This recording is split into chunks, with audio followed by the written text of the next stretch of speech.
Hey, welcome everybody to tonight's live stream. We are live on YouTube and Facebook. Some live streams on YouTube may only be available for a short period. An edited version of this live broadcast will be put up in its entirety or maybe trimmed out if it's too long later as a podcast on my channel, Riding in the Ozarks. So if you're catching this tonight live, thanks for being here. If you're catching it as a podcast, make sure you go over to Riding in the Ozarks and hit that subscribe button and get the bell set for notify. So you will be notified next time we do a live, and you can join in on the fun and be part of the live stream, participate in the chat, tell us how we suck or how great it is or whatever, we're good, whatever. Just make sure you hit the like and the share and all that stuff, and you can say whatever you like. But anyway, we want to thank everybody for being here tonight. I want to also thank Schmidt Law Firm. They've been supporting us a lot this year and stuff. And the Cat House, they help us get to events and cover things and stuff. So some of the videos we do, we couldn't do without their support. So tonight, you've got me, Firecracker, Bagger Bader. I invited someone else. I don't know if they'll show up or not. They didn't say if they could make it, so we may have a guest later. And we're going to talk about the motorcycle news in Sturgis.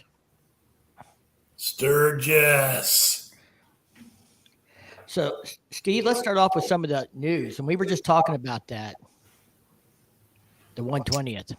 Yeah. I went 5 years ago to the 115th, and I mentioned to you from all the video I've watched, way bigger crowd, not even close. Do you think Harley pulled out the stops inviting content creators this year? If they're smart, but it sure looks like they did. Yeah, I know, from personal experience that channels that you might not think would get invited got invited. Some of us couldn't go, but that doesn't mean we weren't invited. I know there was a lot of content creators there, the Fast Life guys and Two Lane, Cycle Showcase, Trips on Two Wheel. Have you seen his interview with G Long Harley Davidson?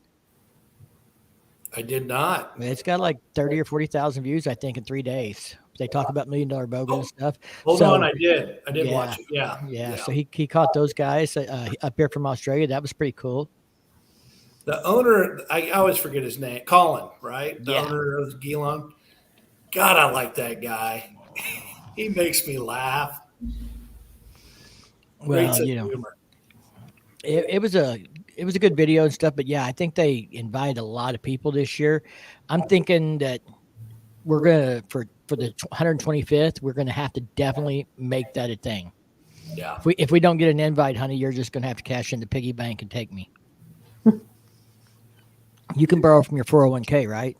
No, because I can't. I don't have a 401k. You're not making me retire later than I already have to. Well, we've had this discussion. You cannot retire when I do because you'll have to have health insurance. You won't be old enough for Medicare. Just going to have to take care of me. Yeah, I'll take care of you. Okay, honey, here's an Alka-Seltzer Plus. Hope you get over it. I thought this channel is about to get X-rated. Oh, that might be before the night's out. We'll see. So, but yeah, that was cool coverage of the 120th. A lot of people there. If anybody in the chat was there, shoot us a message in the chat. Let us know if you were there. We got a lot of people in the chat already tonight. Ray's Moto Life is here. Ozark HD Riders is here. Hoghead Bill. Let's see here. NY Harley Rider. Gremlin. I know we got more than that because it says we've got 18 watching right now. So good. All right. So speaking of the 120th, there was a big event that ended there.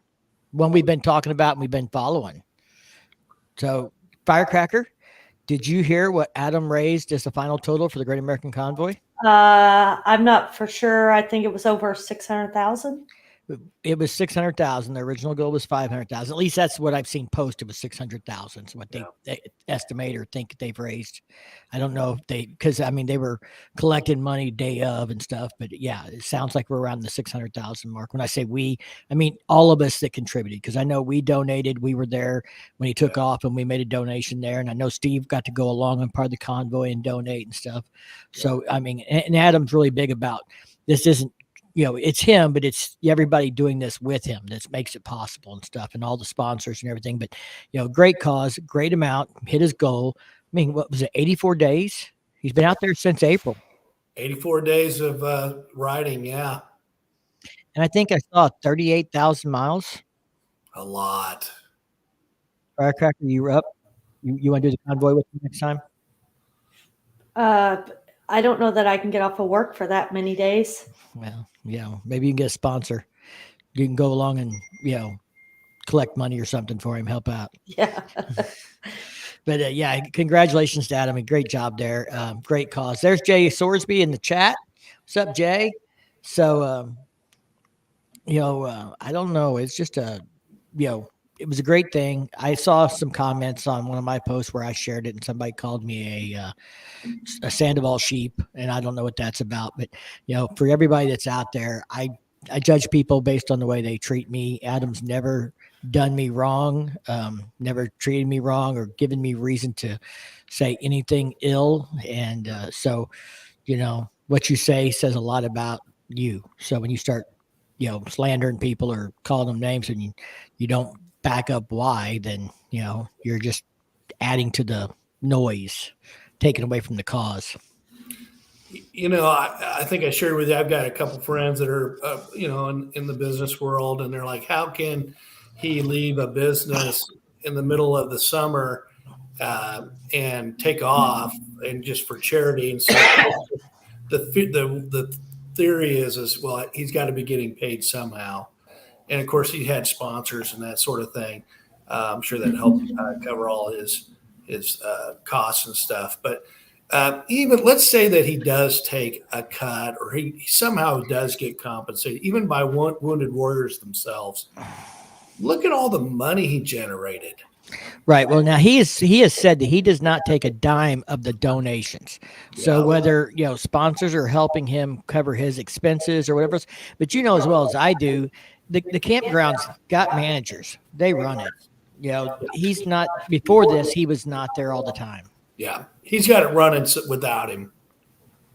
Yeah. I don't know if it's me again, but I've got that feedback. Can anybody else hear it? You do have a little feedback. It's popping in and out. It's weird. I'm going to mute April for a second. No. Do you hear it now?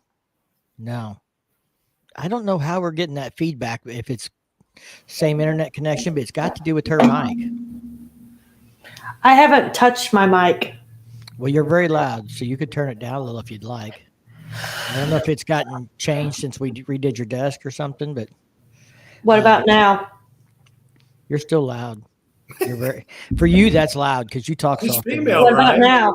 Part of the deal. Let's see. Do I still echo? It just depends. I don't hear it right now. Sometimes you do, sometimes you don't. It's weird. Hopefully we'll get that straightened out. So yeah, but I mean, he went on all these trips and covered all these rallies and did all these things before this Wounded Warrior. I mean, he's got the campground. He owns it. But and he's there a lot, but he's there, doing maintenance and things like that. But he can hire somebody to run the tractor and blade the drive, this summer. Yeah. It's just part of owning the business. And there's plenty of people who own businesses who are not at their business every day. I used to have a customer in St. Louis, and the guy that owned it lived in Hawaii and had cameras all over the business and ran it all remotely, have a 1 hour phone call with staff per day, and that was it. And other than that, he just had cameras there so he could kind of watch and make sure people were there doing the things they were supposed to be doing. I'd be pissed if he wasn't compensated somehow. And Mike, this more than anybody. People that ride get this. I mean, that dude had to be getting up at butt crack of dawn. He had to get with that group, go through the visit about how to be safe and let's all, safety, blah, blah, blah. Then he's had to put down the miles. A lot of it was in the rain. And then he had to edit his videos and get them out every day. I mean, the dude worked I bet he averaged 10 to 12 hours a day. And he gave credit if you didn't see the post. He had a guy that joined him that ended up doing a lot of the photography and video. So because you can see him in the videos, and obviously he's not holding the camera. So he had a photographer that ended up joining the convoy and stayed with him and did a lot of that. And he gave them credit for a lot of the work and gave everybody to tell him go follow him on Instagram, which I did. So Shutterbug, I think something or another was his handle. But even if he's got people editing and taking video, what he makes off the YouTube videos, Jay pointed out that there'll be some some revenue from posting all the time and things like that. That probably is all spent on people editing and doing all that so that he can focus on what he's doing. I mean, if he's doing it all himself, then he's Superman. That's all I can say. Oh, man. And I know that his subscribership on YouTube went up at least 10,000 subscribers, so that helped him. Yeah, but I don't think I don't think he's doing it for that purpose. Because to be honest, you could do other videos, and we know other content creators that are doing videos for subscribers and that have grown that much in less time than the Convoy. Yeah. So there's how you want to do it and what you want to do, and I really think that this is a mission for him that he wants to do, and that's admirable. Absolutely. So the 440 bike, Firecracker, did you watch my video on the X440 that Harley launched in India? No, I did not. Well, see, she doesn't even watch my videos, man. I can barely get to sleep with me. I'll just take that and get happy. So, Harley announced a single-cylinder 440 in India. As far as I can tell, it's only going to be available in India. It's not a bike that we're going to see in the U.S. or anything like that. I'm not impressed particularly with it. Not that it's particularly bad. The pricing seemed to be better than people expected, but it's a little cheaper than the Triumph Speed 400. But the Triumph Speed 400 that is made in India and was just launched was like really a better looking bike for a slightly more money. Look who's in the house throwing shit at me now. Looky here. I only watch your OnlyFans videos. Well, welcome aboard, Mr. Monkey. Thanks for stopping by. So I didn't think much of the 440. I mean, I know why Harley's doing it. I don't blame them for doing it, but I think they were a year late. If they could have been a year ahead of the Triumph Speed 400, then maybe they could have got more sales and got this out on the market, and it would have been a head start. But now they're launching the same time as the Speed 400. And the Triumph Speed 400 looks really good. I mean, even if they sold them in the U.S., I'd take the Triumph over the Harley X440 in a heartbeat. Do you still remember much about the Street 500? I mean, what would be, I don't know why they couldn't have manufactured that and took it over there. Obviously, there's reasons. Yeah, well, it's the reason they're doing this with Hero the way they're doing it. It's got to do with tariffs. India, they had a plant in India and they shut it down because when they first built the plant, it was to get around tariffs. And then India changed the law that if the company was, even if the bike was assembled in India but owned by a foreign company, then there was another level of tariffs. So at some point it became like they really weren't saving any money by building it there in India. So they just shut the plant down. Hero's building this. And it's branded as a Harley Davidson, but they're basically building it and they're distributing it for Harley Davidson, or they're paying Harley Davidson a royalty for the name or however they're doing it. But I'm sure that's how they're getting around the tariffs and why they're doing it. So it became political. Well, it's financial. I mean, hey, Jay says my videos on OnlyFans are a bargain at $3.99 a month. Yeah, and Monkey agreed it's tariffs issues. But yeah, that Speed 400 was a good looking bike. They did a speed version and a scrambler version if you want something you take a little bit off road. Yeah. So let's get into the Sturgis thing. And Steve, you're going to do a lot of the talking tonight, man. I'm putting you on the spot unless I can get Monkey to join in. But I've got a video I'm getting ready to put out. I'll probably put it out in the next day or two about the rides that we're going to do at Sturgis this year. And I'm sure most of them are the more well-known rides, Iron Mountain Road, Needles Highway, that kind of stuff. But you want to talk about some of the roads that people may not know about or some of the bars people may not know about. Yeah. So, yeah, I'm echoing again. Yeah, a little bit. I think it's something to do with you. I can't. Do you want me to whisper? I'm whispering. I don't know what you want to do, but you keep blaming on me. It's not me. Steve, you talk. I'm going to go upstairs and turn her mic down. I did turn it down. I can get off of here if you want. No. You seem Damn. louder than usual to me still. You turn the volume down or the gain down on the back. I turned the volume down. The volume doesn't have anything to do with the gain. You got to turn Lose all 5 viewers. The gain is almost all the way down, Okay. unless it's turned the wrong way. Okay. Go back where you were. Sit back like you were and talk. Hello. You're much different volume level now, isn't she, Steve? I didn't mess with She's- anything. She's like it now. She's a little like in a cave. Oh, I Yeah. turned it away from me. Yeah. There you go. Turn it more towards you and It's towards me. okay. All right. And I didn't change any settings. I don't know. We just can't get it right. Let's move on. Let's talk Sturgis and I'll try and figure it out. And maybe Well, if this you is want, my we talk about the roads. Of course, we've got Professional Monkey on here who does an outstanding job of covering Sturgis, and there's a couple other channels out there that do a great job as well. But one of the things that I don't catch too much of is some of the other good roads out there that don't get covered near as much. And I've got some notes here, so forgive me, but Highway 85 from Cheyenne Crossings down to Four Corners is a beautiful run. that's actually part of a loop that we rode last time we were there. That's in my recommendation. We come from Devil's Tower to Four Corners and then go up. Yeah. And I do another loop, which I'm going to get to another highway that loops up to Four Corners as well from the south. But and there's a stream that you follow. There's a little gas station. This is so quirky. There's a little gas station just before you get to Four Corners, and they have a little tent out front. And I always like to stop there. And they have a pulled pork sandwich. And I'm not gonna lie, it's not really that good, but it's tradition. So I always have to stop in. It looks like a little family-owned deal. So I feel like I'm helping out and supporting, the locals on it. But that is certainly an excellent road. Another one is Highway 24 from Hewlett to Belfouche. That's after you've seen the Devil's Tower. So my route, because this is all kind of ringing true, is what we did on a Topless Tuesday.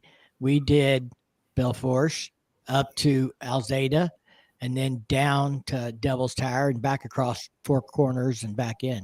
Yeah. So we rode parts of that. And I put that as a route because I really enjoyed that loop. Yeah. There's some curvy, it gets pretty curvy outside of Hewlett. And what's nice is you can get some speed going, you can do, maybe a little above the speed limit and take some of those windy curves. And I think it gets 3 to 4 lanes through there at times, which is kind of nice. So I love that run. And then it takes you, as you're headed over to Belfouche, I love hitting Stonehouse Saloon, one of my favorite spots to stop. And I don't know if you've ever been there or not, Mike. They have the camouflage netting over a big portion of the bar area where you're standing outside.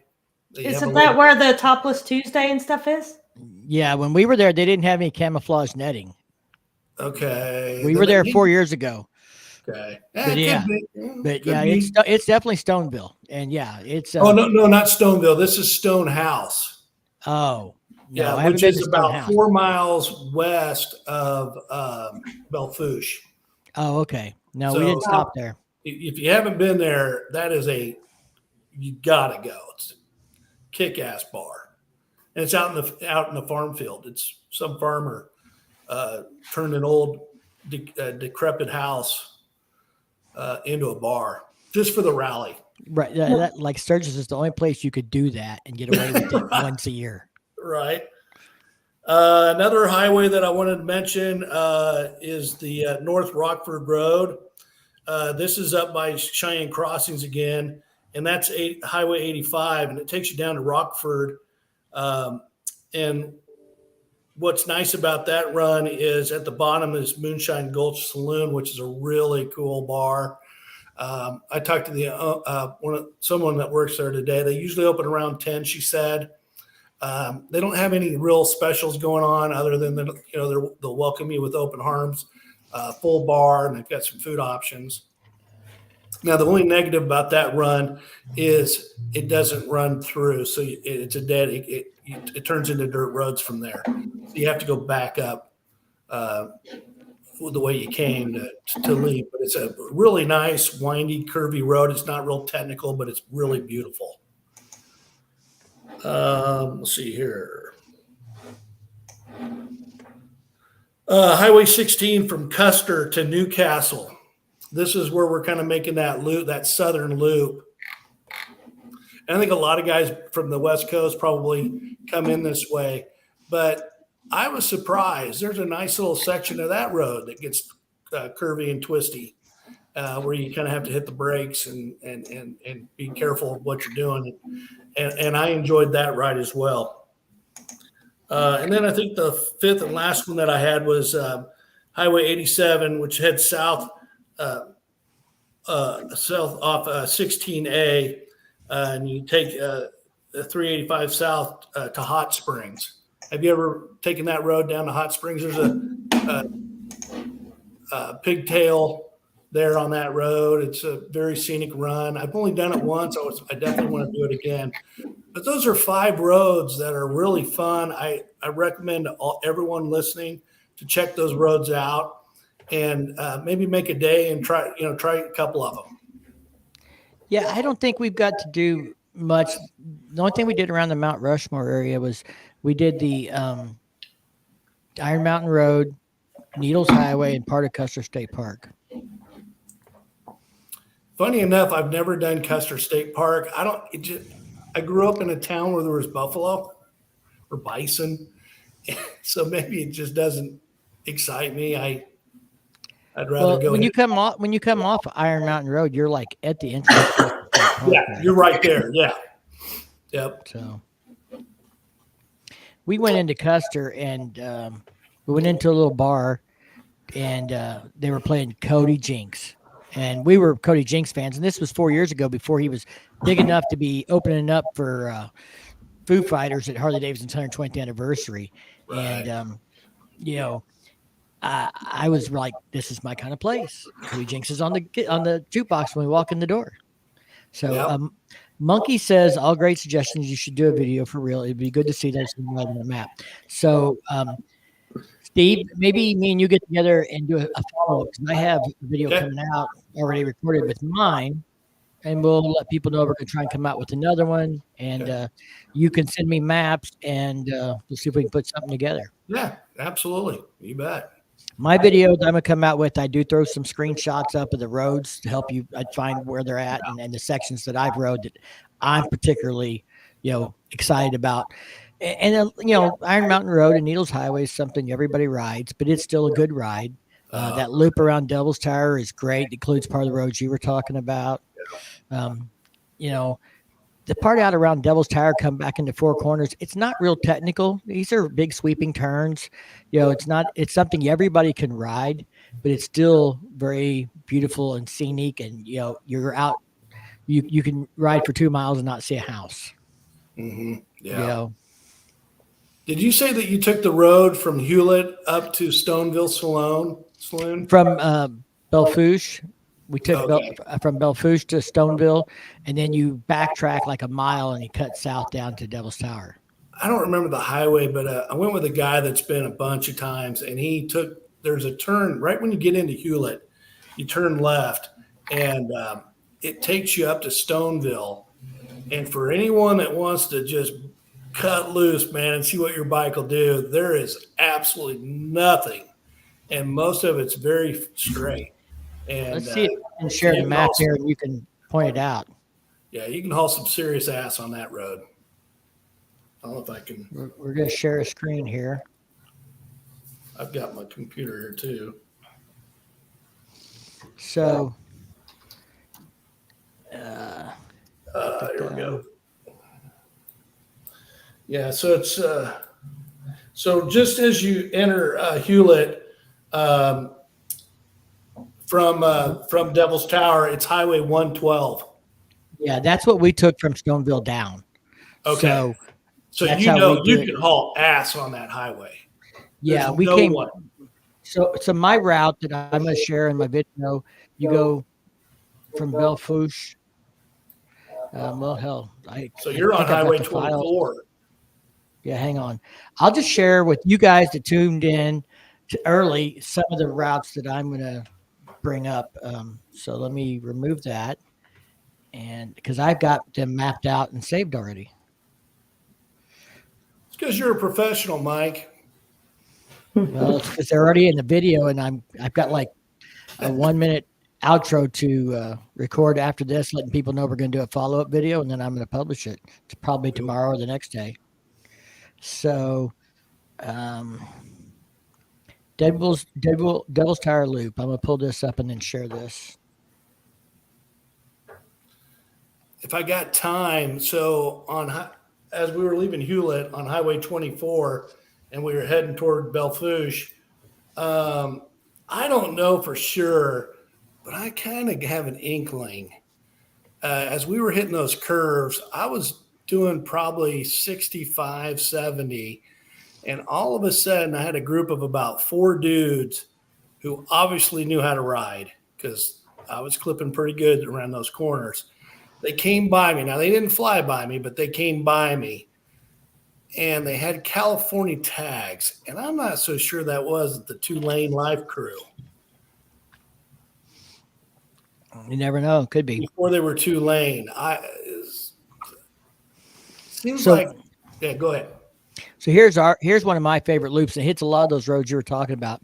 And I kind of brought up we're staying out here by Deadwood and Leeds. So you could run over here and catch Spearfish Canyon, do it, go straight on up to Belle Fourche and up to Alzada for Topless Tuesday or No Panty Wednesday. Take your pick. And then ride that 112 down to Hewlett and down to Devil's Tower. And then you have a little bitty short section of highway right here. And then you jump back off. You take this down to 4 corners. And this is just big, wide open nothingness. Right. And then you jog and you're right back into the Black Hills and take that back up into Deadwood or Sturgis from there. Yeah, from Sundance to 4 Corners is another place where usually me and my group really open it up and blow out the cobwebs. So somebody brought up Van Ocker Road. Yeah, but so Van Ocker is one of the big 4 for me. I include that with Iron Mountain and Spearfish and Needles. Those are the 4 big, what I consider the 4 big runs up there. Yeah, Van Ocker, Needles, Custer, and Spearfish, I think, are the 4 that people talk about the most. Yeah. And, Devil's Tower people talk about as a sightsee, but not so much as a ride. But I really enjoy the kind of that big loop. Yeah. There's some fun terrain, through there for sure. Monkey has an entertaining video or 8, maybe 8,500. I don't know. It's up there. I've watched every video I think Monkey's ever put out. His Sturgis videos are phenomenal. Steve, that's a little creepy, bro. I know. You stalking him? Well, do you got a bro crush? Do you got a bro crush? It's Mrs. Monkey. You watch all his videos hoping she'll have a cameo appearance, open the garage door, yell something at him, and then he'll shut it and not show up in the video. She does that once in a while. Sorry, April. You're my number 1. So there's a Van Ocker Canyon Road. Yeah, and, great road. Great run. It is. And, I read somewhere someone talked about a canyon loop. They talked about doing this, hitting Spearfish Canyon, and apparently this little stretch of road right here is called Boulder Canyon. Are you moving something, April? I was trying to fix your muffling after you started doing the echo. Well, I don't know, but whatever you did made a lot of noise. Okay, so it must be turned the right way. Okay. Am I still echoing? You were Oh, echoing before I started doing that. I know. Am I still echoing now? Not now. No, it's Not- just off and on. You do it. I don't know. It's You have weird. internet running in the background on something else? No, but it's got to be tied to me and you, whether we're on the same internet is the problem or what. But because when I mute you, it absolutely goes away. But I don't know what the deal is. But you don't leave it on. It's not constant when you're doing it. It's just here and there. So you're not leaving me muted long enough to see if it's me. No, but when I mean when I like if I mute when it's happening, if I mute you, it kills it immediately. So Okay. anyway, yeah, you were talking about loops and Iron Mountain Road, and to me, if you're doing Iron Mountain Road, you need to do Needles Highway at the same time. I mean, Yeah, they're absolutely. so close together, Yeah. all that. So, this is kind of my loop for that part of the country. So hit Mount Rushmore, get your photo taken, Yep. run your ass right back down 16A here. That's Iron Mountain Road. Yep. Now, if you don't want to go through Custer State Park, really, you can hang a right here and Yep. cut over and catch Needles Highway there. But technically, this is the south entrance of Needles, but it's not Right. nearly as curvy as that part. But if you want to see if you can find you a bison or buffalo, you can run on down here through the state park, cut across, then take Needles Highway all the way back out. And this is only a 50-mile loop. It's 2 hours. So if you get down there in the morning or early afternoon, you could spend 4 hours and still have time to go over here to Crazy Horse. I mean, when we did this, we left from here and we took 89 south into Custer and it said doing that top part of Needles. Yeah. So, either way, there's lots of options there, but there's lots of stuff to see in that area. And you could spend a day down here. April particularly likes Keystone, just the feel of that little town. Yeah. It's a cool little town. Hill City's cool. Yeah, I always cut across. Oh, we're going to see if we can see the buffalo. Lone Cowboy Adventures wants to know if in the Missouri area. We are in South Central Missouri. I go to Bike Fest every year. It's not real far away. We go to the bike a lot and Bike Fest a lot. And, there's going to be some news coming out about some new stuff at Bike Fest. I got a confirmation on it earlier today, but he's not said whether I can go public with it yet or not. So I'm not going to put that out just yet. But Monkey, it'd be something. It's someone you know and something you would be interested in. So you stay tuned. I sent a screenshot to somebody and they're like, "How did you know about this?" So again, this time my source was Firecracker because she found it on accident, and it's been put out there and wasn't supposed to be put out You're there. not supposed to name your sources. Monkey, someone I know. It might be related to something that we all did together in February. Could be. Between you and Monkey, there's probably not a whole lot going on that one of you are not aware of. Yeah, I get a lot of people ask, "How'd you find out about that?" or "How'd you know?" And if my source doesn't want to be disclosed, I try and protect that. But hey, Mike, I just thought of another road that's pretty cool. So you've done this one. So I always like to go to Nemo in the morning, one morning for the fireman's breakfast. They put on a pancake breakfast deal, and it goes to the local Nemo community, which is pretty cool. But when you leave Nemo, and it's here on Google Earth, it's calling it Nemo Road, but you can take that road all the way down to Rapid City, and that's kind of a fun little run. It's not real challenging, but it's really pretty, and you're kind of riding through the canyon. Yeah, and you're right at the end of Van Auker Road there at Nemo.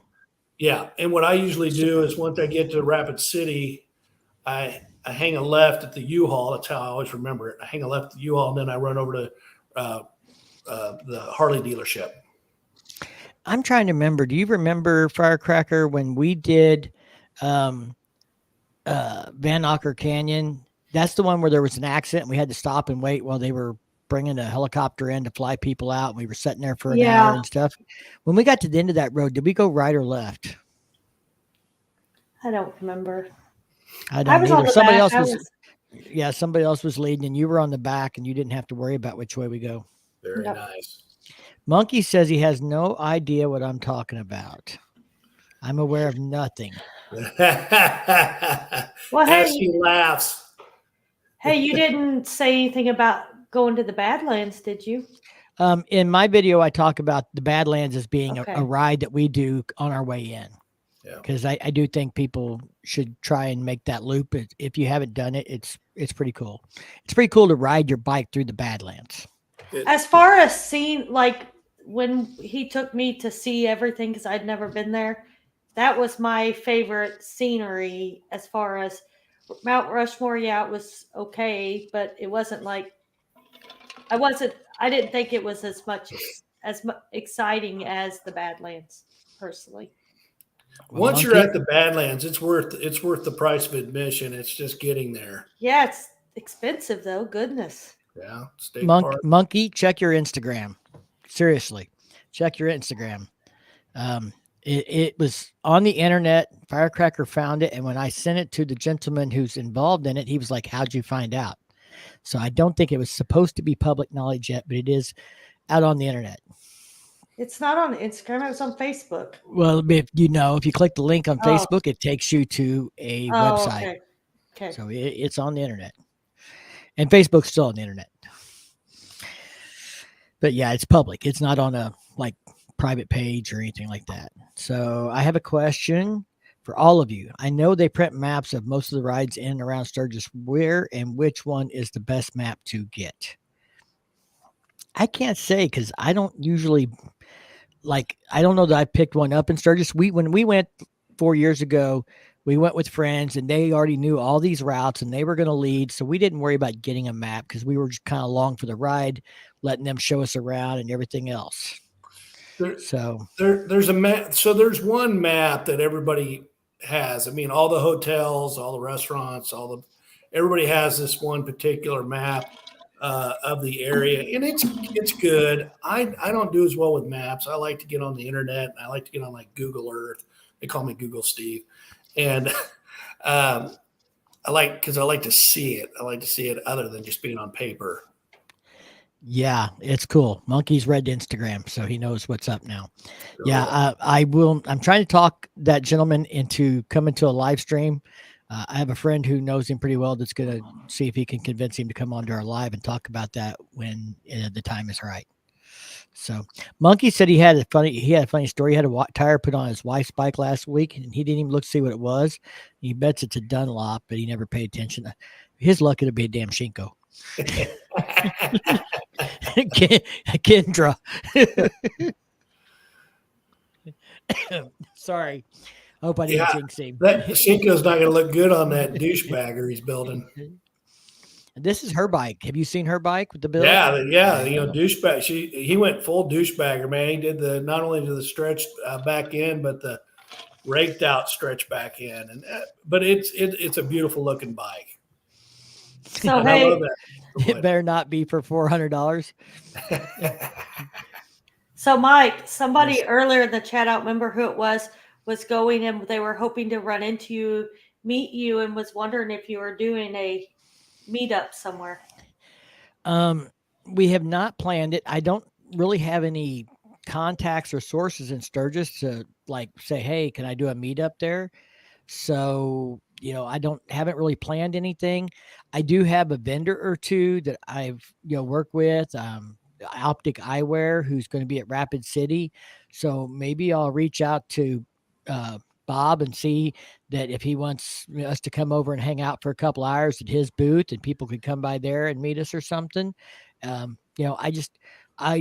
won't show up someplace and have a meet and greet or something without clearing it with the restaurant or the bar or whoever. I think that's rude and it's not something I would just plan. And I don't really know anybody in Sturgis. And I don't know who in Sturgis knows me, so I got a suggestion if I can. Sure. So we have a DJ here in Kansas City that's a huge Harley guy. And every year he takes a Winnebago, which they call the fart box, because there's 10 guys in it. And they run up to Full Throttle Saloon every year. And he says they have a radio row there. So that might be a good spot. You might talk to Michael Ballard at Full Throttle and say, hey, can you set something up for us at doing a meet and greet? And then if Radio Row consists of more than just this one DJ here in Kansas City, that might be an opportunity for all you guys. You know, you can maybe get on the radio. Monkey says that Advan has a tent also, and they'd be happy to host you. So he'd bet. And I'm sure you could talk to Alan. I've never talked to Alan, but I've seen him on that Monkey's channel and stuff. Maybe we'll talk about that. Maybe we can figure that out. We know what we're doing Monday and Tuesday, and we wanted to save the. We do. Yes. Okay. I have Monday and Tuesday planned. I don't know if Tuesday's going to be an all-day thing, but I'm not counting anything else in. So Michael Ballard is too cool for our kind, just an assumption, but a feeling. So Wednesday's kind of open. And then Thursday and Friday, we were talking about one of those 2 days riding Custer State Park and Iron Mountain Road, Needles Highway and all that. So I'm thinking, maybe Wednesday would be a good day to go spend all day at, Rapid City and Sturgis and go to the concerts Wednesday night at Buffalo Chip and all that. What's the concert Thursday? Whiskey Myers, I know, is one of them. Okay. You always want to skip the nights that I want to go. No, you what night you want to go? Thursday? I Friday? have to go get my sheet. Okay. Tuesday night we could go. Go get your sheet if you want. I don't know where you keep your sheet beside your desk, but anyway. She keeps banging that stuff around. That mic has got to be sensitive. I'm going to have to turn the gain down on it. Yeah. It picks everything up. Yeah. But speaking of that DJ, we got Dave's Crazy Trailer on here, man. Do you know who Dave's Crazy Trailer is?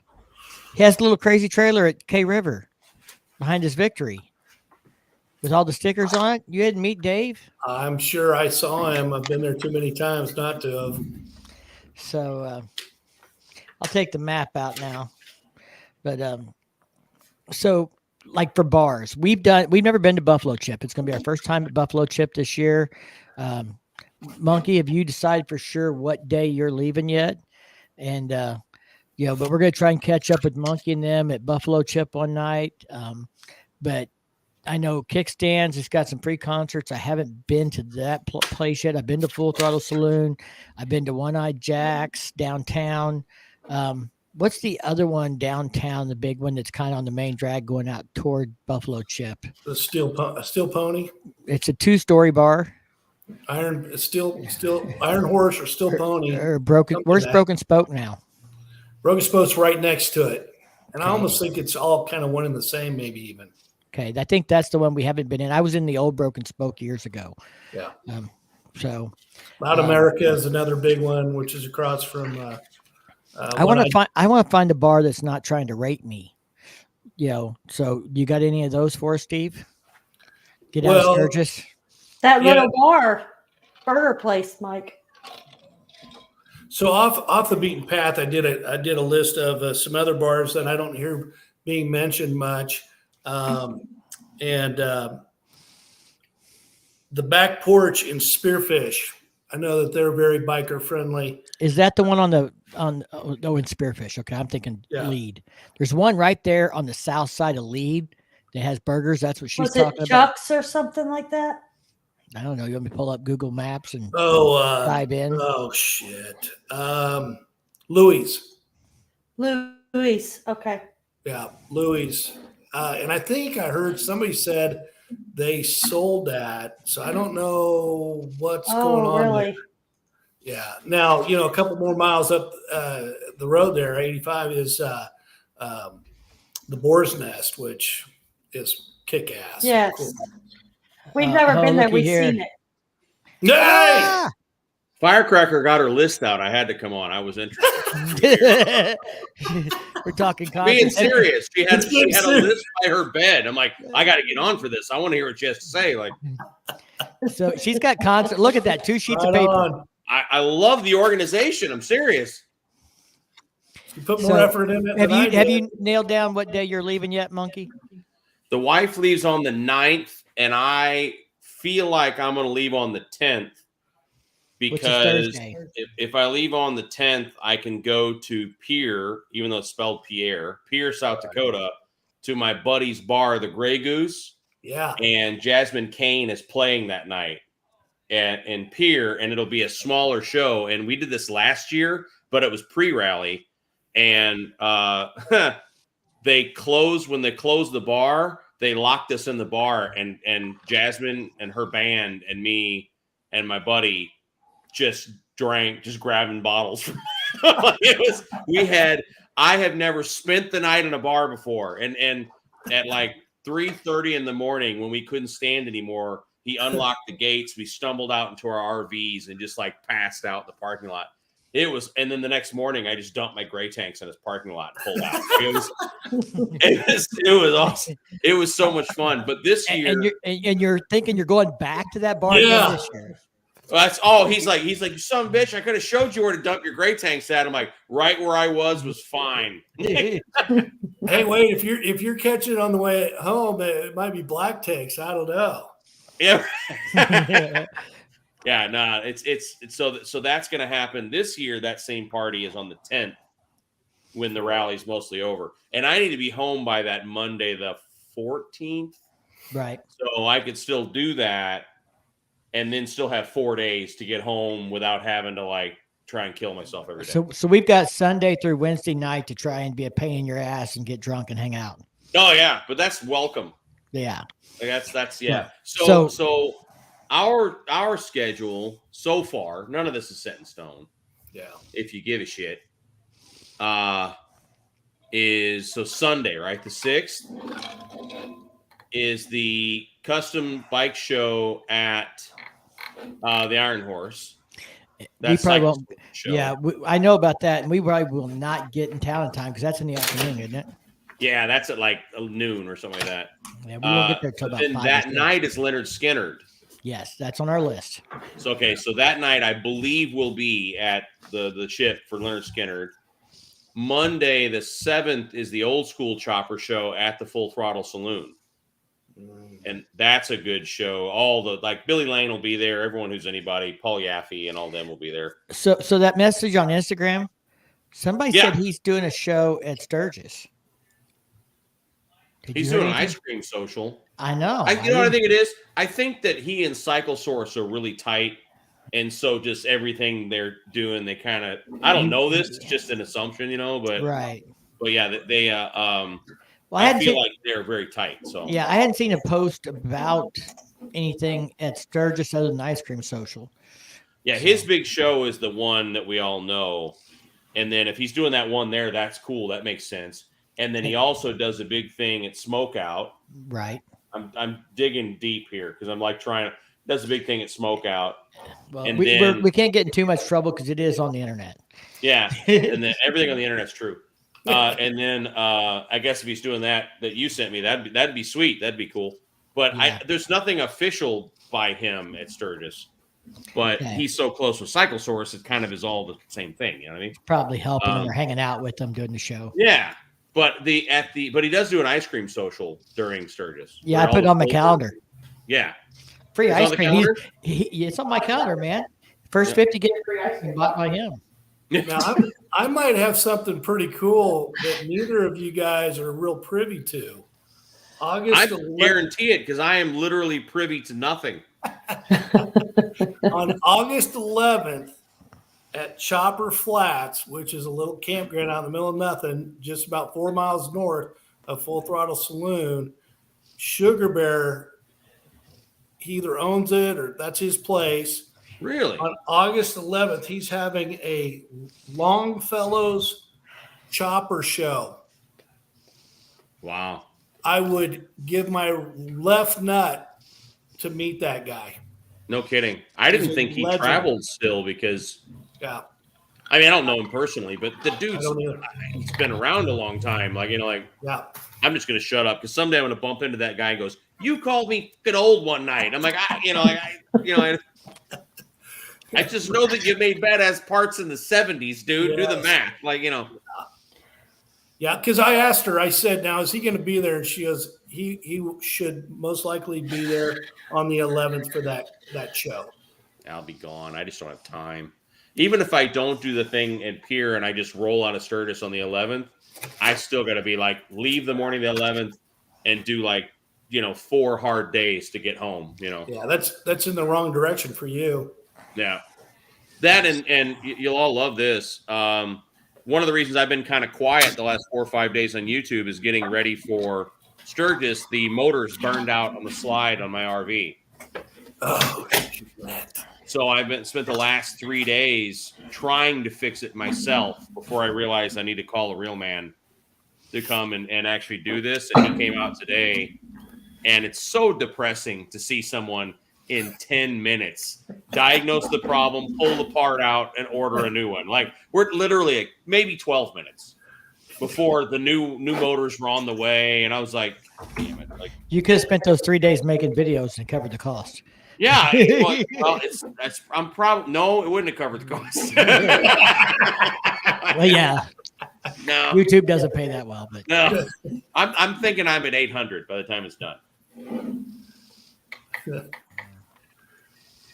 well, So, not that I just gave away how profitable YouTube is, but multiple videos is not $800.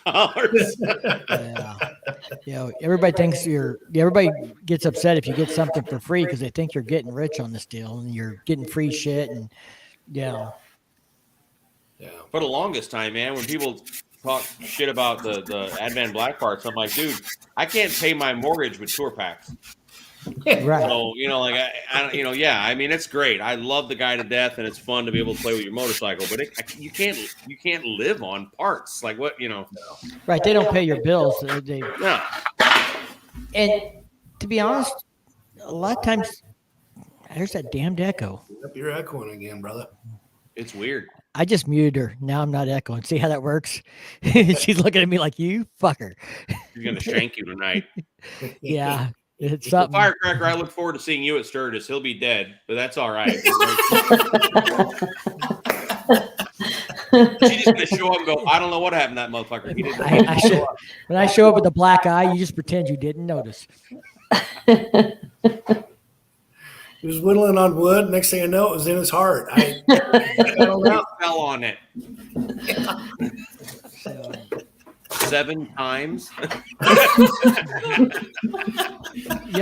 the bad thing is we've got a barbecue this Saturday, and the deck is like raised up a whole story from the ground. So I've got like 10 feet to fall if I'm flipping a burger the wrong way accidentally. Don't know the damnest thing I've ever seen. He just jumped. She's got murder in her eyes, Dallas. Wouldn't you? Audie with me? Audie Winter has the best. I'm sorry, I don't mean to I just saw that because personally, this is something that I told the wife every day. How much it pisses me off how poorly run Sturgis is in general. Competition. Like there is no one place. You can't. There just doesn't exist. No. And the places that are hosting thing, where I finally got what time registration was for the old school chopper show on the Full Throttle. It's not on their website. It's not on anybody. Poppy, Sinister Cycles, I can't remember. On Instagram today, this dude stood up and did a reel saying, I invite you all to the show. Registrations from 9 to noon. He gave more information in a 30-second reel than anybody. You can't find the information. It's just not out there. And Totally I think part of it's they see each other as competition, so they don't want everything on one site. They want you to come to their site, see all their stuff they're offering, and they don't want to talk about anybody else. But that's fine. But they don't even put it on their site. Right. Like it's not. You can't. The only people who do it is Cycle Source. Cycle Source magazine puts it in their magazine. They put it on the website. They put it on their social media channel. But that's their shows and their Dennis Kirk shows and all that. Everyone else just doesn't tell you. You might see an Instagram post by this one person, 3 people removed, and that's how you find out when the thing is. Well, I'll bring up a point. I've been trying to get a hold of someone at the Dime Horseshoe Bar in Sundance.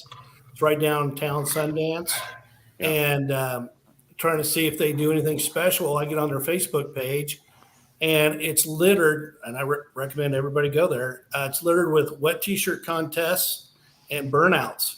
So there's one of my bars that doesn't get a lot of publicity, but looks like a fucking blast to go to. Yeah. Did it sell? I think that one sold this year. Somebody, new owner or something. I thought that might be the bar around the corner, but I know what you're talking about. Yeah. I just want everybody to know, for the record, in the last 28 days, I've made 22 cents from shorts. Oh, that is a freaking that's a racket. When YouTube said, "Oh, shorts are monetized now," I had one that I think got watched 50 or 60, 70,000 times. I made $2.49. I mean, it's fun. You do it because it's fun. You don't do it to make the $2.49. Yeah. But don't even say anything about it making money if it's $2.49. Yeah, you just. I posted a reel the other night and it got 2,000 views. I'm looking for another 22 cents. There you go. Mm-hmm. You get a couple of those, you could play a game at the movie theater. I can't afford the popcorn. We went to see Indiana Jones. It was $125 for the three of us after tickets and popcorn and soda. And damn, I could just take it to the bar. Like, I need to sit and watch this with Harrison Ford for that kind of money. I think he should be sitting behind you, narrating in your ear, and telling you what's going on. Holding my hand, telling me all about like the behind the scenes. What do I know? I got another bar for you guys. Oh. Okay. Now this one, I'm anxious. I've ridden by it, but I didn't stop, and I'm killing myself because I want to go see it. It's the Cowboy Back Bar, or excuse me, the Buffalo Jump Steakhouse in, is it Beulah, Wyoming? I don't know, but I was questioning the Cowboy Back Bar. Like, yeah. That sounds like a title of a movie. It's like, I think we all saw that one. What is Heath, whatever? There were all these dudes out front, and they were all oiled up with baby oil and shit. I don't know what the hell was going on. It's called the Blue Oyster or something. There were bikers and cowboys and Indians and construction workers. And there was lots of cops with their shirts off too. They were so friendly. They even danced. Little hand gestures and everything. They were dancing while they were handcuffing guys. I don't get it. There's a funny story. When we first moved down here, my I'll say it, I don't give a shit. My father lived in Fort Lauderdale, and he decided to go have a drink and listen to live music. And so he just found what looked like a country bar and walks in and sits down. And he's telling this story to my wife's whole family. And he says the name of the bar. And my brother-in-law, my wife's brother, spits his drink out across the bar like dying laughing because Dad's not the type to hang out. And he said, I sat there and he goes, this guy offered to buy me a drink. And I was like, well, that was awful friendly. And then he goes, you know, how in movies, how the camera from across the room flies in your face. You're like, oh, like you realize where you are. And Dad was like, oh, I forgot my cigarettes in the bike. And he like, so, it is nice to know that people care. It's nice to know you're still sexy to somebody, like. On those lines, I got a story to tell. I don't tell stories a lot like this, but I lived in Memphis for 2 years. Have anybody been down on Beale Street? Anybody else in this room been on Beale Street?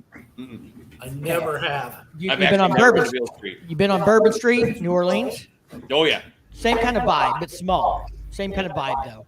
Street performers, all that kind of shit. They built this park and had the concert out there. And I'm muting firecrackers. I'm echoing like crazy while I tell the story. So anyway, my dad and my mom come down to visit. I lived there for like 2 years. They come down to visit one weekend. We went down to Beale Street and got my mom one of these big, tall, foo-foo drinks and shit. And, we're standing in this park listening to music and stuff. And I'm like 5'9" at best, 5'8.5". My dad's 6 foot tall. So he's 3 inches taller than me. Big bearded guy, not, he doesn't look like the kind of guy you would pick up on unless you're into bears. And not the raw kind. Well, maybe it is the raw kind. Maybe. So we're listening to the concert and, Mom would make him hold her drink every once in a while, or whatever. She'd drink a drink and then she'd hand it to him to hold just because she didn't want to hold it and stuff. And I don't know if that gave the guy the wrong idea or what, but he gives her the drink and we go to use the pisser, and it's a kind of like a public restroom thing that you walk in, 5 urinals everywhere, and we go in there to piss, and some guy follows him in there, and this guy looks like he just got out of the fucking ER from getting his fucking head bashed in. I mean, he's got stitches everywhere and black eyes. He starts making passes at my dad in the men's room, and my dad turns around. He's like, "You're about to find this to be your final resting place if you fucking walk out of here in the next 20 minutes. You just stay in here and don't come out. Stay the fuck away from me." There's something about in the men's room that makes it like an extra aggressive act. Like, like I'm standing here holding my junk while you're talking to me like that. I'm like, yeah, it's, and every once in a while, my dad, watches this. So I'm making a phone call later about telling this story. But, this has been this was in 2001. So it's been over 20 years or something. But I remember, Dad's like, that guy, followed us to the bathroom or something, and he said something to him. And Dad's like, I'm gonna put you back in the fucking emergency room. You'll get away from me. There's my stepdad years ago used to travel for work with his boss, like all the time. And if any of you have ever done that, where you have to travel with the boss, you end up entertaining them the whole time. Like, so he was like, my stepdad wasn't a drinker and his boss was. So his job was to find a place to take him to dinner, find a place to have a drink. I don't know. He says they're sitting at this bar in Detroit, and his boss is having a drink at a bar, and there's like a doorway to another room, and that's where people were dancing. And my stepdad's watching the TV screen going, "Oh, that's closed circuit TV. Oh, okay. So we're watching the dance. There's no women. There are no women in that dance floor." Like, no. And he's like, "Holy shit, I took my boss to a gay bar." He said it took me a few minutes to go like, okay, how do I exit the situation? How do I he goes, so I waited for him to finish his drink, and he goes, I just went, so you want to go on to someplace else? And the boss went, yeah, whatever. So they go out and they get the rental car. And now they're from Southern Arkansas, right? Searcy, Arkansas. And he said, I'm driving the rental car to Boston passenger seat. And all of a sudden his boss just goes, it's a bunch of damn queers in there, wasn't it?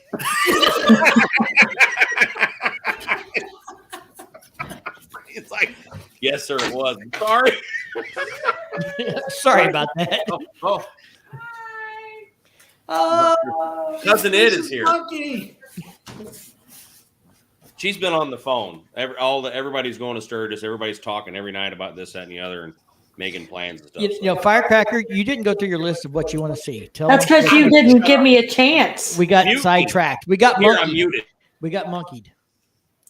Okay, so August 8th is REO Speedwagon and Sticks. Ooh. Just saying. You want to see Whiskey Myers on August 9th? Def Leppard is August 10th. August 11th, of course, Buck Cherry and Puddle of Mud, which we talked about that one with everybody. You've seen Def Leppard, though.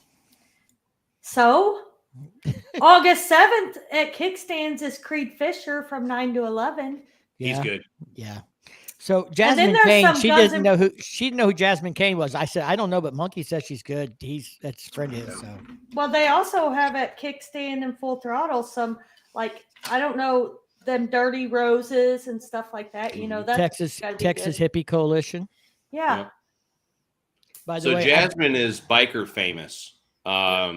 She started as and I say that lovingly, not a knock, of course. She started as a t-shirt girl for the Rat's Hole Bike Show.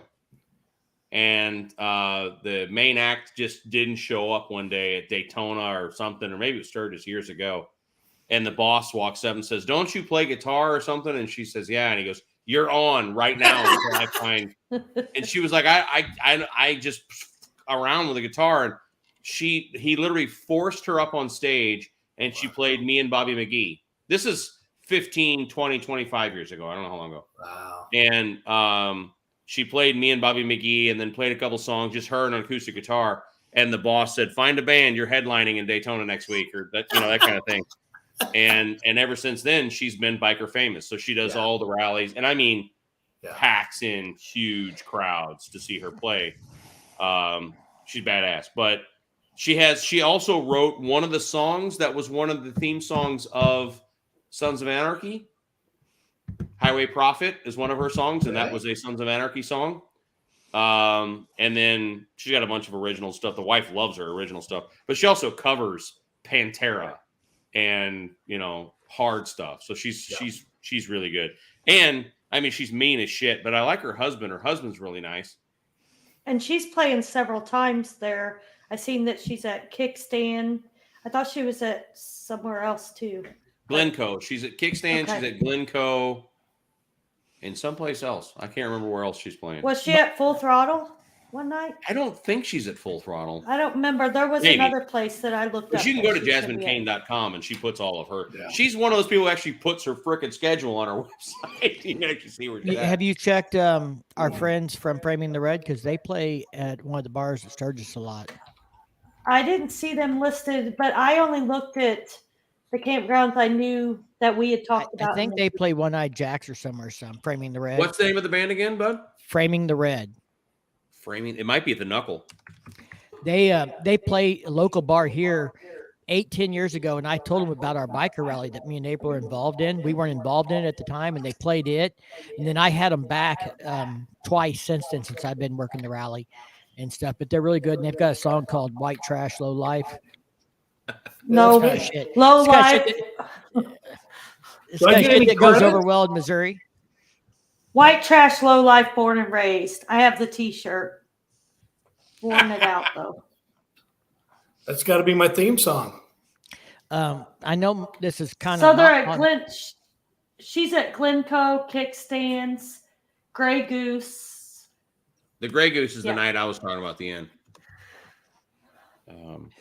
Though, honestly, even the smaller venues, I've never been disappointed with the bands they get up there. You can't find a bad, a crappy band isn't going to make it in Sturgis. No, you know what I mean? Like they do their research. So I knew this on the inside, and I couldn't say anything about it. And we're going to talk about a different rally, Bikes, Blues, and Barbecue. We've gone for a few years, and like last year, we were like, who are these freaking bands? I have no idea who any of these people are. They're not cover bands. They're not anything. And that was kind of a point I made up to someone I know that's on the committee. And they told me a few months ago or weeks ago that they're putting a lot more money into the bands this year.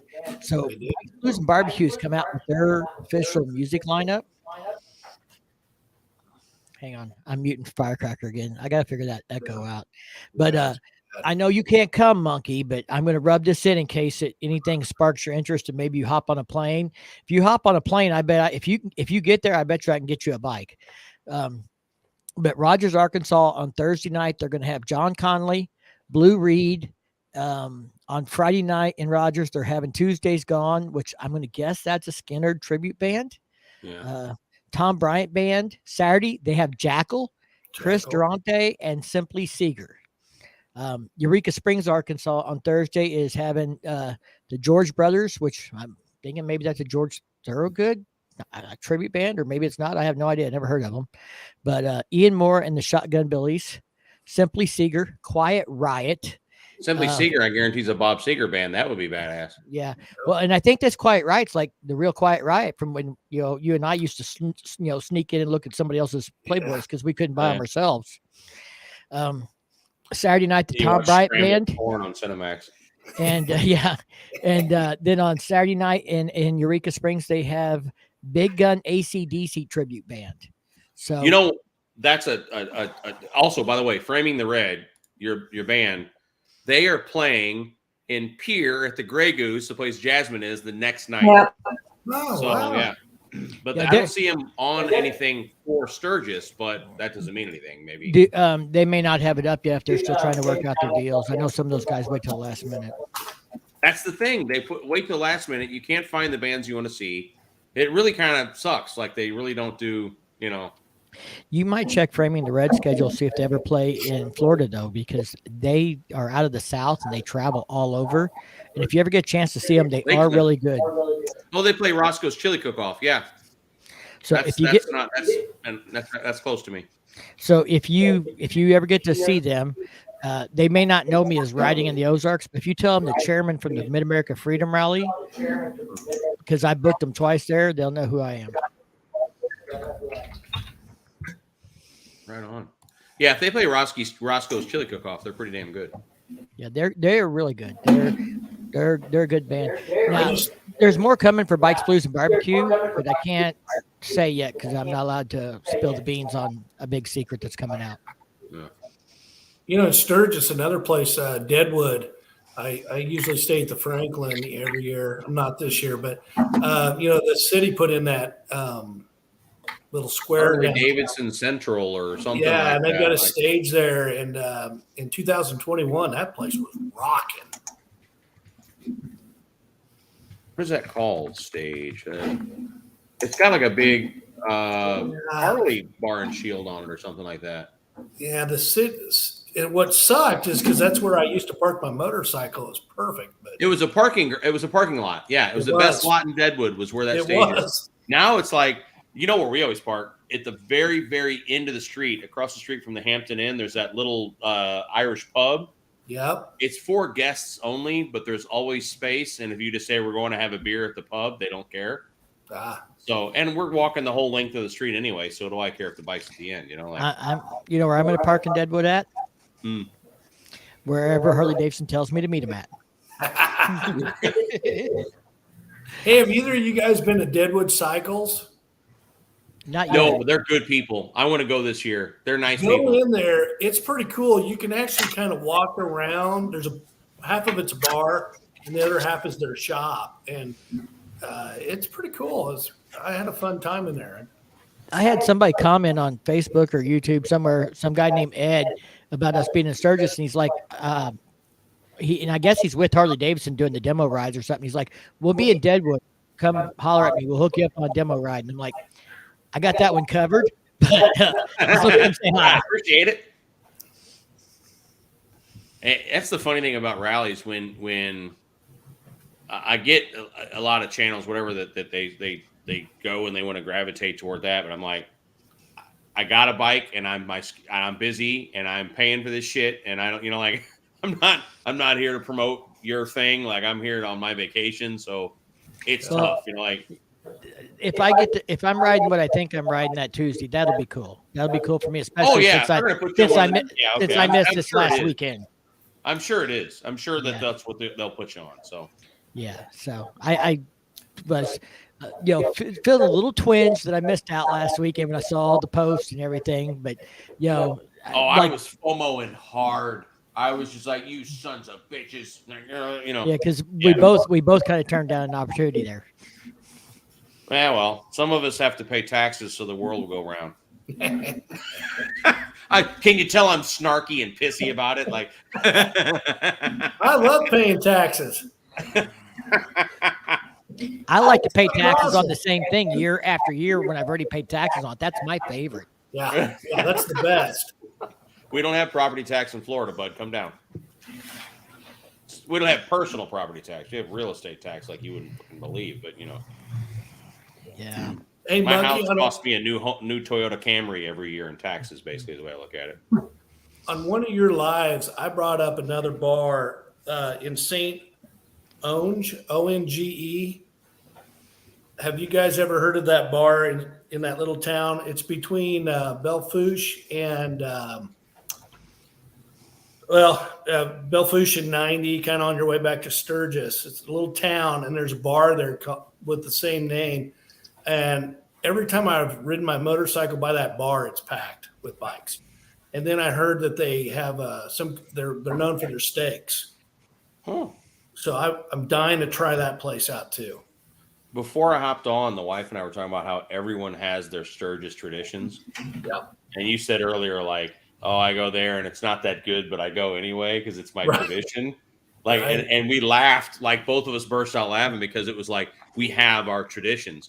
And normally when we go do Topless Tuesday or whatever, which I don't know that I'll ever do that again. It's just a cluster these days. But I've heard it's really blowed up the last couple of years. It's if you aren't there 4 hours before it actually happens, you're going to be parked in a cow pasture 3.5 miles from the place, and it's going to take you 3 hours to get to the cow pasture. Like so I was going back and looking at my footage from Sturgis because I recorded it, and this was before I started the channel, but I'd recorded a bunch of stuff because I thought I might use it. And I was doing this video on the rides. It's going to come out in a few days. And I went back and looked, and we pulled in off the highway and pulled up and parked 1 or 2 rows back from the front of the bar while Topless Tuesday was going on 4 years ago. Yep. Like nothing.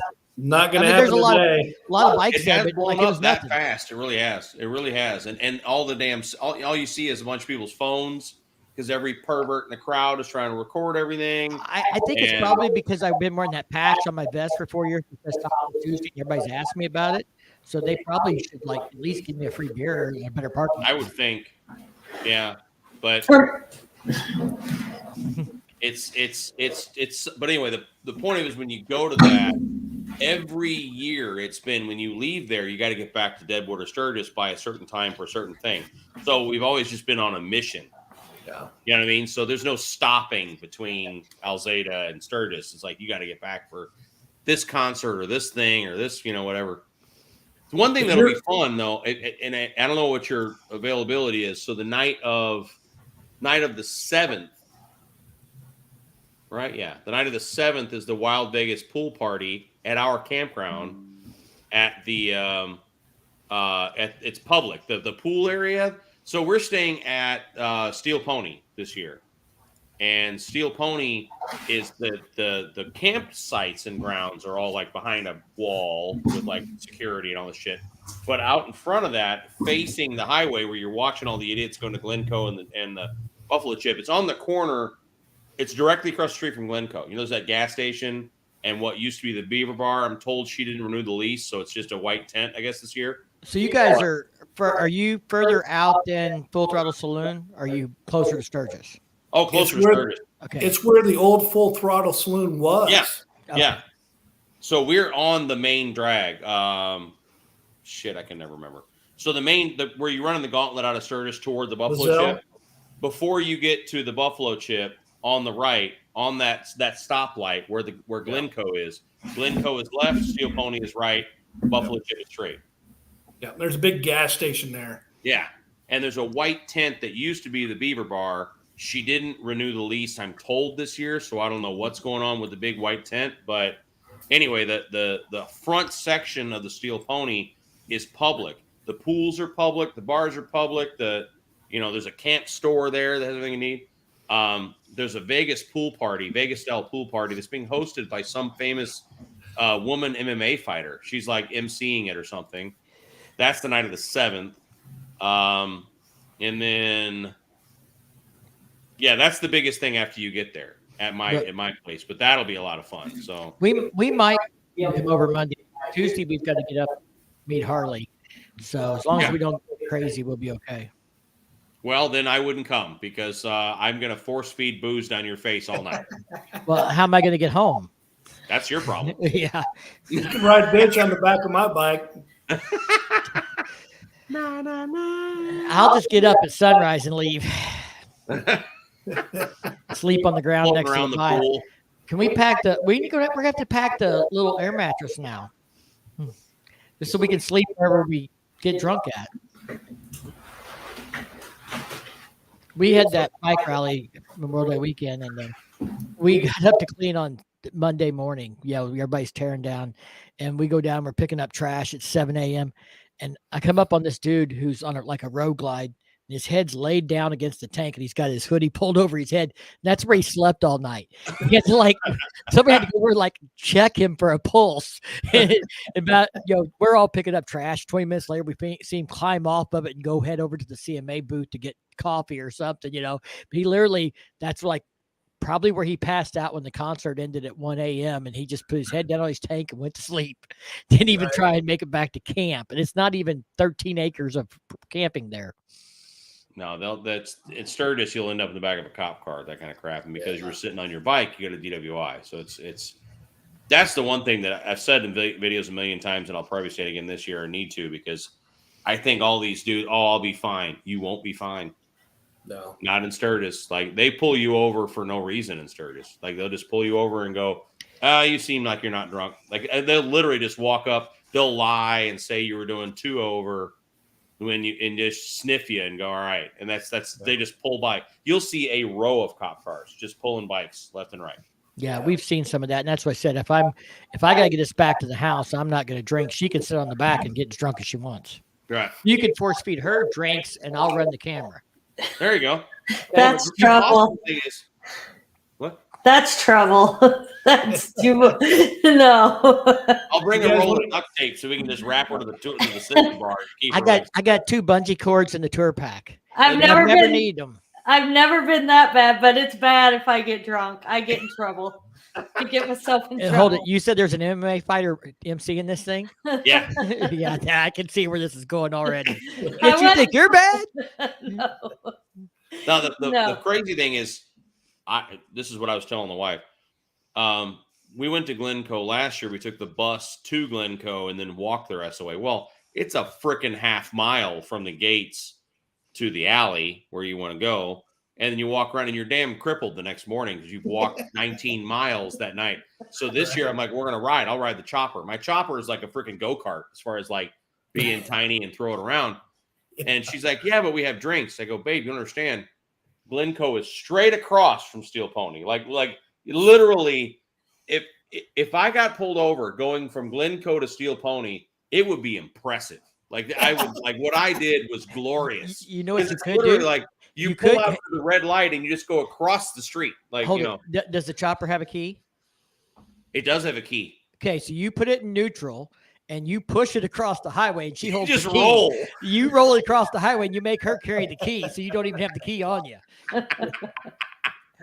I got you, bro. The chip is up the street, but the cops always sit between Sturgis and the Steel Pony and Glencoe. They don't actually typically sit anywhere past that light because the next is the Buffalo Chip and you're there.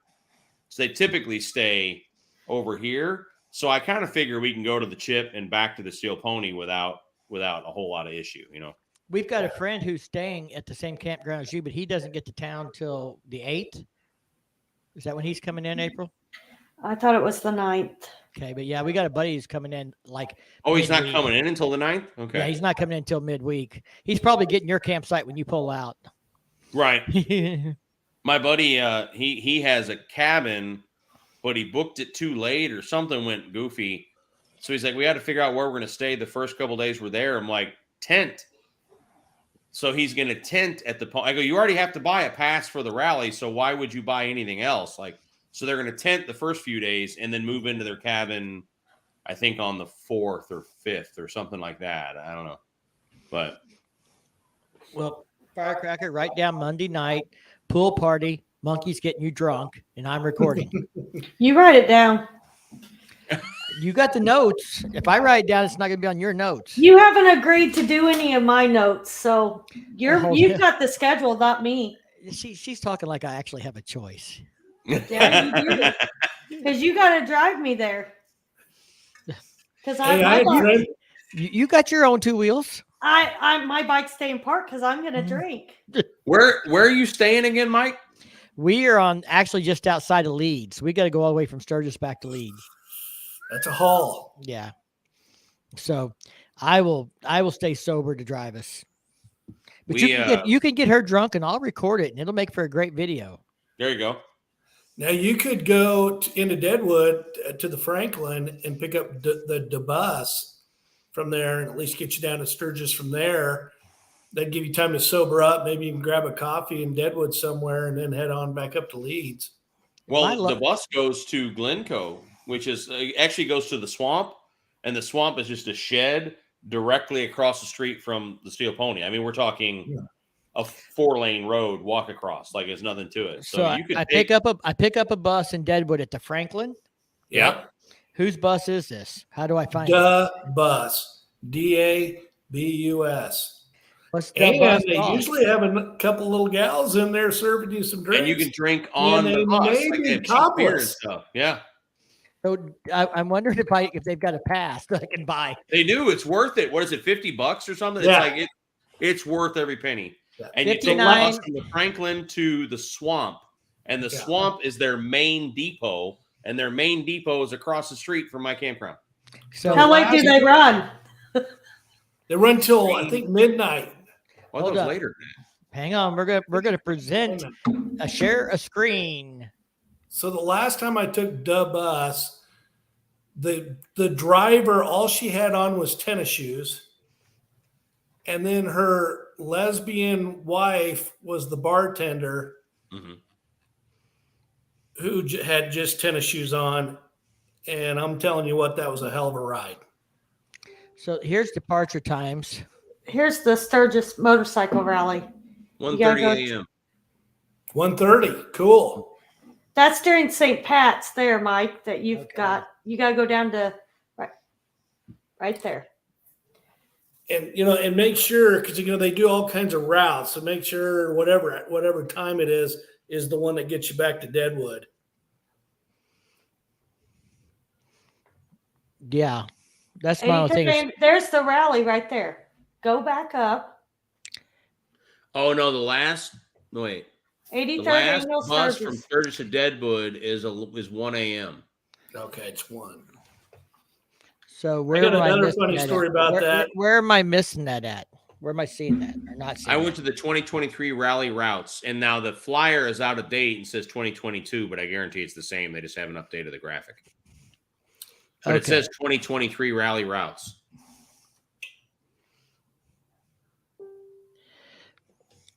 So $79.95 all week long, and they will pick us up in Deadwood and take us to Sturgis and then bring us back. They'll take you wherever you want. You just go to the depot and switch buses and stuff. Yeah, that's correct. Okay.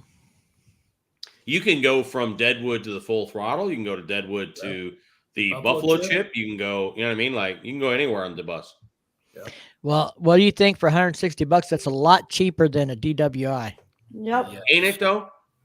So it looks like you would take the Deadwood bus to 4th and Sherman and then take the, what does it look like, the red route to the Stump. The Stump is the place across the street from my campground. Okay, so here. You've got it on the screen. I'm looking at my own tab, and you've got it up on the damn screen right now. Right here where I got the mouse moving is the Stump, right? That's across the street from my campground. Okay, so we'll take, and somewhere over here is Deadwood. The purple one. Purple's Deadwood. There. So we'll take Deadwood to 4th and Sherman, then we'll hop on the red bus route and take that to there or to the Buffalo Chip or back or whatever. Mm-hmm. Now It's a lot cheaper than a $10,000 DWI. And picture something it's 1 Getting o'clock. my credit card out after the show. It's 1 o'clock in the morning, and you're getting on a bus with about 50 other drunk ass people. Yeah.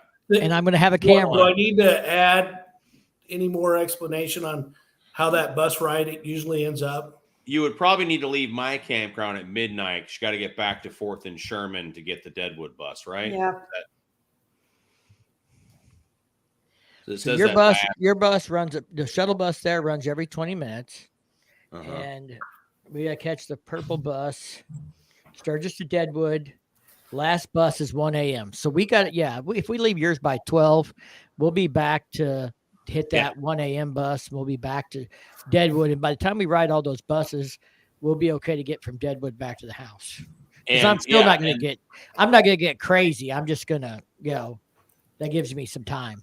But yeah, you could also use it to get to the Buffalo Chip. You can use it to get, you know what I mean, all over the place. So, yeah.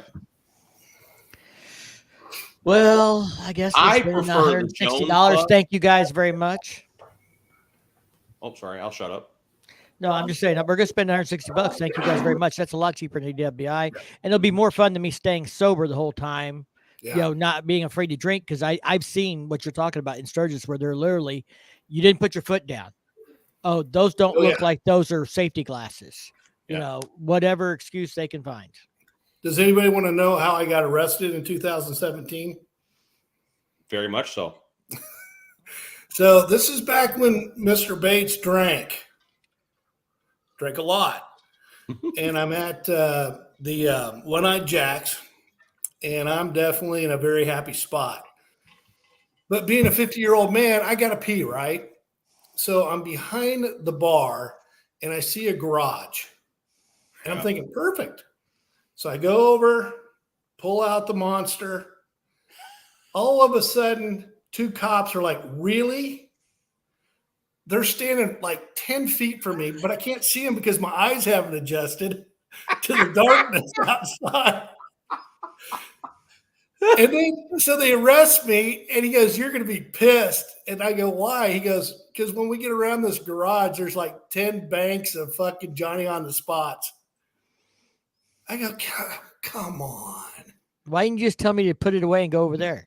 No. Well, here the thing is that I think that at every motorcycle rally I've ever been to, Sturgis is the one where they're most likely that the cops will say, dude, put it away, go around the corner. Like, they seem like the one, in my experience, they don't want to arrest you. Right. It seems like they want to really go like, hey, man, don't do the thing you're about to do, you know? Whereas at like Daytona, they're like, watch, like, oh, please, I hope he goes so I can arrest him. Like, so I don't know. That sucks. Yeah, I thought you were going to say you were pissing on the police station and didn't realize it or something. That would be great. Well, and as you know, from One Eye Jack's, the police station's like 50 feet away. Mm-hmm. It's right across the fucking street. So I'm like, God damn it. Yeah, we had friends of mine at Mardi Gras in St. Louis. Mike knows all about St. Louis Mardi Gras. It used to be wilder than it is, from what I understand, but it used to be like New Orleans had nothing on the St. Louis Mardi Gras years ago. And same thing. Me and a couple of buddies had to. It was 20 below zero, and you would get wasted to deal with the cold. Like, that was a strategy, right? So we're just pounding booze, and then like, oh, we got to go. So we just go down an alleyway of an old abandoned building in Soulard and piss on a wall. And I finish and put it away and walk out of the alleyway, and literally cops walk up to me, but I had finished. And they went around and busted my 2 friends, charged them with like indecent exposure. They had to pay to not go on the sex offenders list for peeing on a brick wall. Like it like there was no one around, and they were going to be on the list if they didn't pay $12,000 a piece or something. And I'm in the paddy wagon. And I'm laughing. I'm cheering because it's my first year to Sturgis, and I got a ticket. I mean, I've got it framed in my bedroom. I'm proud of it. But until he goes, don't worry, you're not going to go on the sex offender list. I go, I better not. No, they consider That's when it got real. Event. Yeah. All right. So on the wristband here, I want your guys' advice here, because he's excited. I'm getting ready to purchase. I'm gonna whip my credit card out, and no, I'm not sharing it with you fuckers, because I'll be buying all kinds. He's gonna whip it out. He's gonna whip it out on camera. They have a 10. Back to the OnlyFans videos. You're still not going to be able to see it, even if I whip it out on camera. That's not a telephoto lens.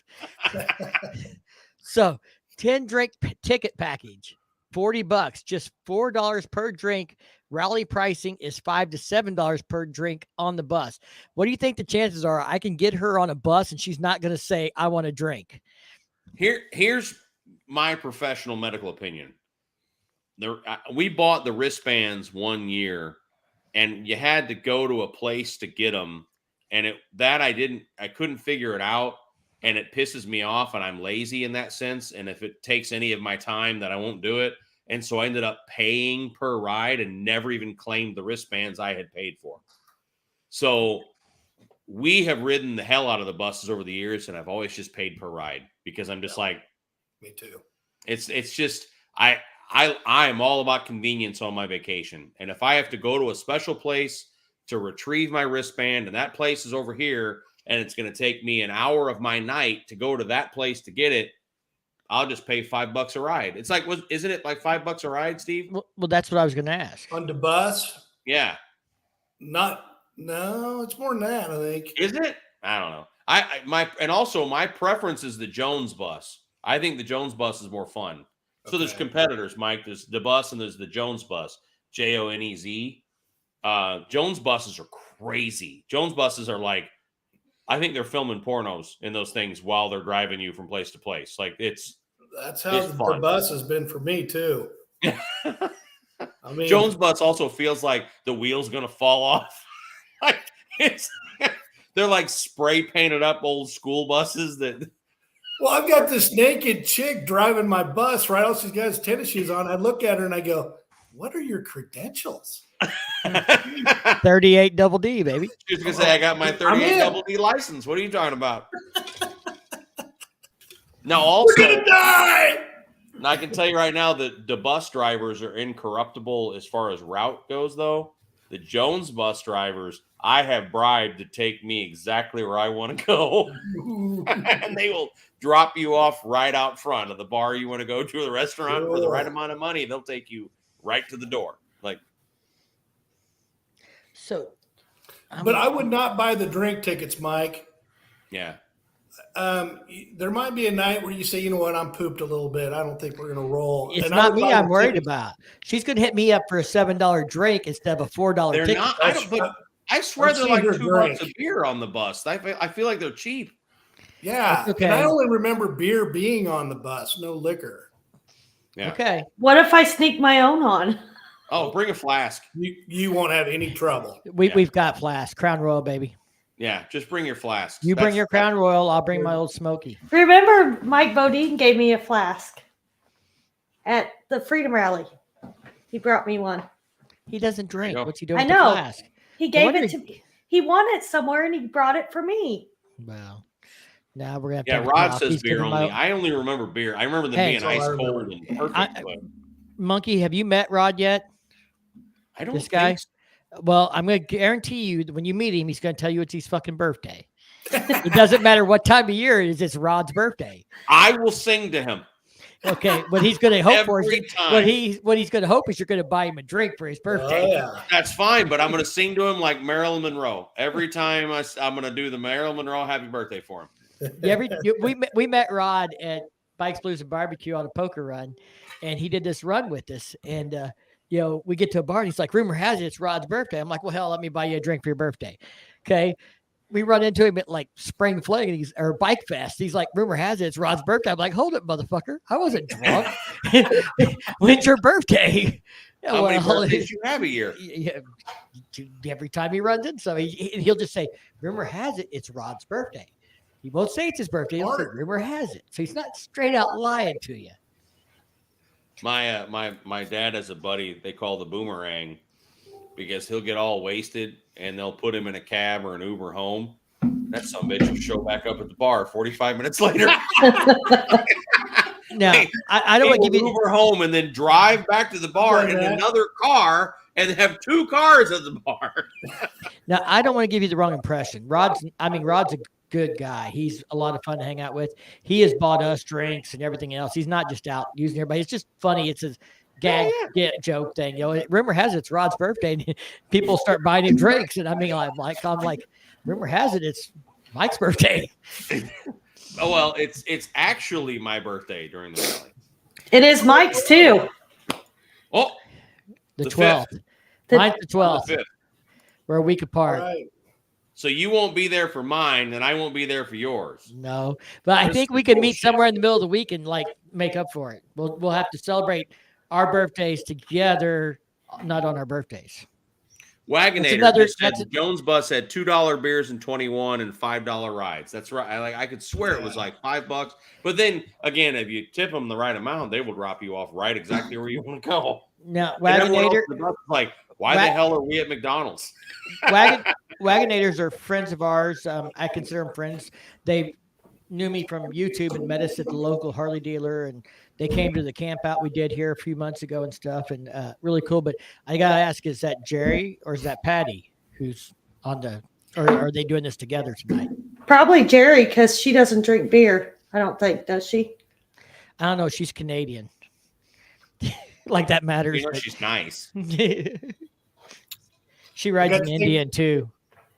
I got. I know how you like to hear that. No. But her husband rides a Harley. Okay.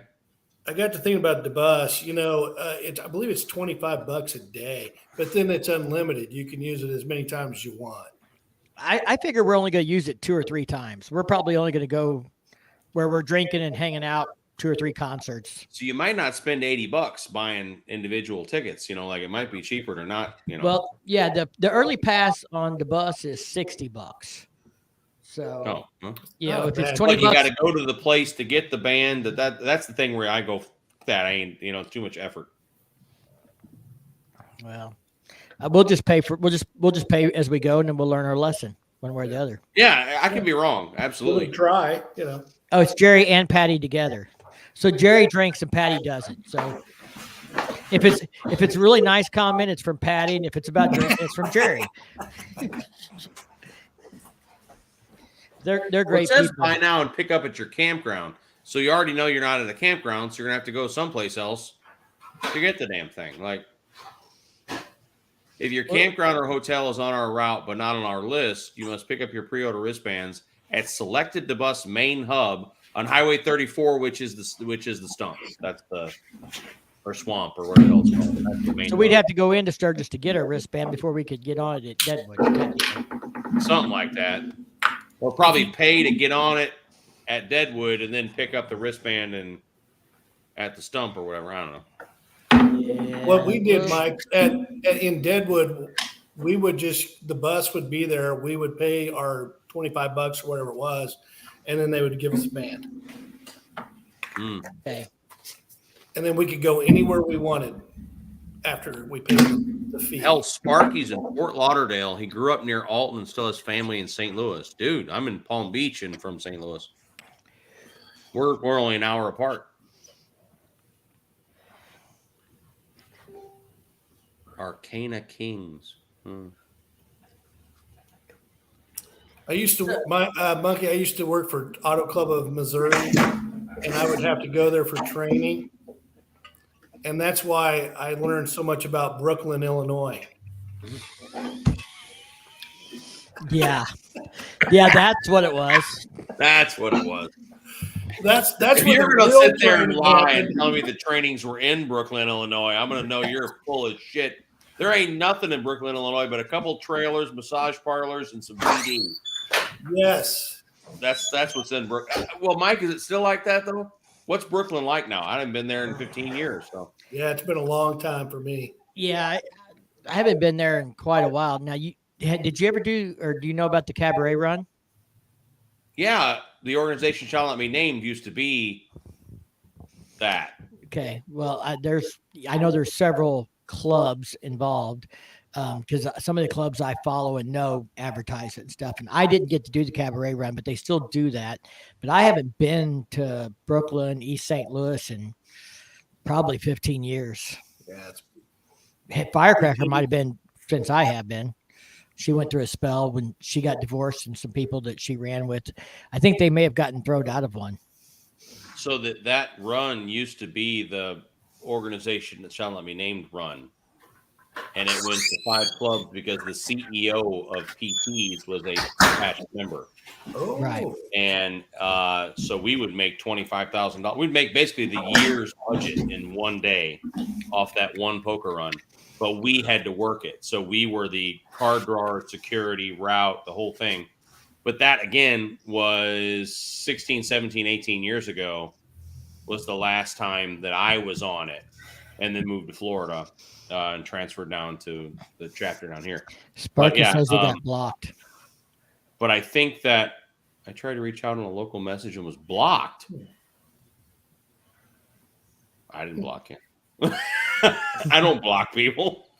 But yeah, so I don't. It's. I know that run is not affiliated anymore because somebody finally said, like, does that seem like an appropriate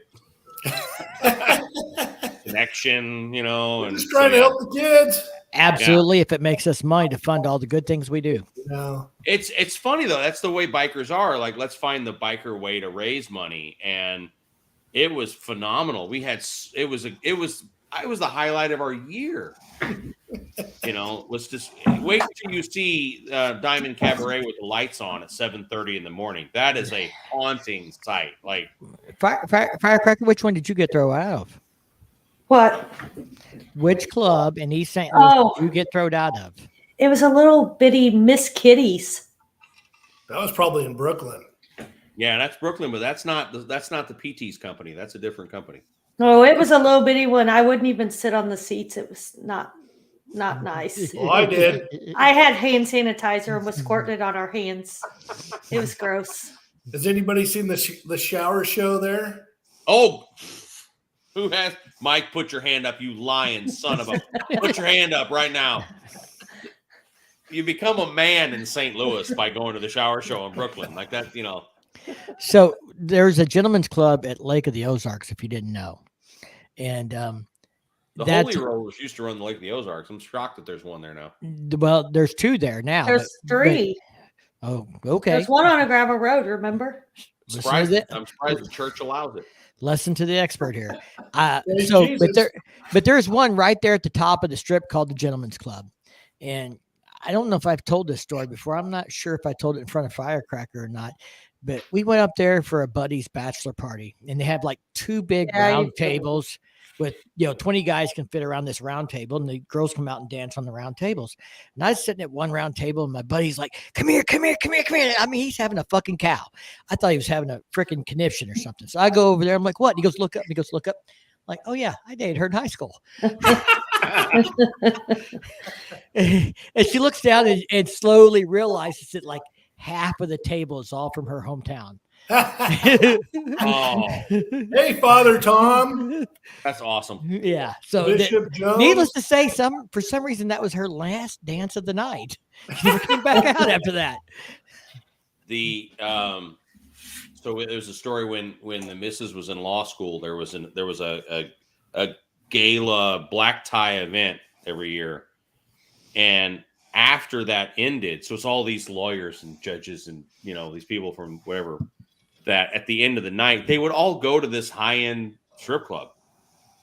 And we only went to this one time, and they were like, we're gonna go, everyone goes, it's a tradition, we're all going, you want to go? And we're like, all right, we'll go, whatever. So we go to this thing, we park the car, we walk in, and all it is ball gowns and tuxedos from the it's called I'm not gonna say the name, she might kill me, but it's a lawyers event in South Florida. And the Christian Law Society had bought out bottle service in the middle of this place. So she's laughing, going, that's like the church people that they bought bottle service and private VIP at this thing. Like, of course they did, So in that 2 years that I lived in Memphis, the only time I went to a strip club down there was a company function again. Kind of like you said, all these regional managers came in from across the South. We're talking, Atlanta, Texas, Georgia, another city in Georgia, West Virginia, Memphis, Nashville, Tennessee. So like 8 managers come in. They have this business managers meeting and everything else. And I had to sit in on it, even though I wasn't a regional manager. I was an IT manager. And we get done. They're like, okay, which strip club we going to? Well, Mike, you live here. Where's the strip club? Where's the good ones? I'm like, I've lived here 6 months. Okay, Google. Okay, this one looks like it's decent. So we go there, and I mean, these are half of them are gals. They don't care. They're like, it's like the thing to do after a big business meeting when the managers come down. We all go to the strip club. Yeah, it's crazy how that's a normal thing. Now here's a fun fact. I thought it was for just rednecks, like that. Hey, let's all get in a van, drunk, and ride to St. Louis and go to East St. Louis and hang out for 2 hours and spend all our money. But then you get there and there's all these suits. Yeah, there's a hidden strip club in Sturgis. I do know. Well, I bet you did. You know all those routes. I'm sure you know about it. I don't know about it yet. It's on Lizelle, isn't it? It is. It's the upstairs of Side Hacks. Yes. There's a bar named Side Hacks, which to the left of it has a big open, like covered area for live bands and stuff. And to the right is a bar named Side Hacks. There's a metal staircase that goes up the side of Side Hacks to an upstairs strip club called Gunners. And Gunners is Side Hacks strip club. It's the size of my house. It's not big. It's a small, but it is the only, and it's a pasty bar, actually. They wear pasties. At least they used to, right, Steve? They still wear pasties, right? I haven't been there. I've been trying to go. It's always fun. But I did call, and they did confirm that, yes, it is a gentleman's club. Now, also, I believe the upstairs of One-Eyed Jack's has kind of turned that area into a. Yeah, but they wear like bikini tops and stuff. That's not like I go-go dancing is upstairs. Comment thought on I the saw a screen. video where they got a little more restrained Really? than that. But Gunners above Side Hacks is a fun, legitimate strip club for the rally, and the dancers come in from L.A., Chicago, New York. So there's not all of them. Some of them are local. They kind of look like me. A couple of them, but a lot of them are like, you know. I'm guessing Rod is saying yes to you guys, so he's confirming. Yeah, that's always fun. Like, we always like to go to that place, actually. And that's the only gentleman's club that I'm aware of in that entire region. There's one in Box Elder by Rapid City, and my wife affectionately refers to it as C-section Sally's. That's right, because you tell the story about getting pulled over by the highway patrolman. I almost got locked up that night coming out of C-section Sally's. They accused my wife of being a prostitute, accused me of stealing the car. It was a South Dakota state trooper, so I'm not sure. He was 12, so I'm not sure how. I mean, literally pimple-faced high school kid. He was just pissed that you got in, and he still can't get in. His ID wouldn't get him in. He lied and said that I ran a stop sign. I'm like, the parking lot, like, is off the highway. They don't put stop signs at parking lots. Like, you turn right out of the parking lot onto the highway, right? I turn right, immediately, lights come on, and a state trooper takes me back to his car, asks me whose car that is. I'm like, well, I just gave you a Florida license, and it has a Florida plate. So, I mean, I'm not a detective or anything, but I would feel like that, And then I'm like, and also, can't so you were very compliant, is what you're saying. And then, who's that woman? My wife. How long have you known her? I'm like, forever. I'm like, wait a minute. Are you thinking I picked up a hooker? Like, go tell her that and see how that goes. Yeah. So keep going. And then he asked me at my highest educational attainment, like just weird questions. And then I said, look, I'm going to need to text my wife to tell her everything's okay, because she's assistant attorney general where I live. And this is weird. And he just goes, oh, well, and he starts like backpedaling. I was like, I'm sorry, man. This is out of line. Like, this is strange. And he gave me a written warning for a stop sign that isn't there. But whatever. I don't have the assistant attorney thing, but I do have this thing, like, if you're going to write me a ticket, we're going to both have to talk to the director of the Department of Public Safety. I haven't played that card yet, but I'm waiting, because I will play it. We're going to go to the Supreme Court with this one. Well, we won't. Neither one of us will have a choice. My favorite is my buddy Sixpack that I've known forever. His wife. The best line I ever heard. She got pulled over for speeding, and she was doing like 100 miles an hour when she got pulled over. And one of those, what's the comedian who said probably didn't even remove the cigarette from her mouth before she told the cop to kiss her ass, like that kind of. And she was like, look, you get to either write me a ticket or give me a lecture. You don't get both. So he pulls out the ticket book. She's like, all right, that's fine, but you ain't going to sit here and talk shit at me while you're like. I got a good friend that's the driver's education director of this town, and him and his buddy that worked for him were zipping along a road, and they were going like 20 over the speed limit, and they get pulled over. And my buddy goes, shut up, don't say a word, let me do all the talking. So the cop gets up there. He goes, you guys were doing 20 miles over the speed limit. He goes, officer, here's my name. I'm the director of the driver's education program here. We have to do these types of tests to make sure the car is safe. And the cop just sat there and like, dude, I don't believe a word of that, but I'm going to let you go. Just slow it down. My dad's buddy, I won't say his name, but so when Harley Davidson coffee came out 30 years ago, used to come in a can that said heavy coffee, look like an oil can. He was the coffee roaster that did this. This super wealthy guy to St. Louis. Great dude. Always had a line, could talk anybody about anything. He talked Harley into selling his coffee, like as Harley Coffee. He blasted from St. Louis down to a rally in southern Missouri. I can't remember where it was. What's the big one down off 67? That is it even happening anymore? You talking down around SEMO? Yes. Yeah, So- it was a club. It was a club deal. Yeah. wasn't it? And it was wild. it got resurrected a year or two ago, but I don't know if it took off.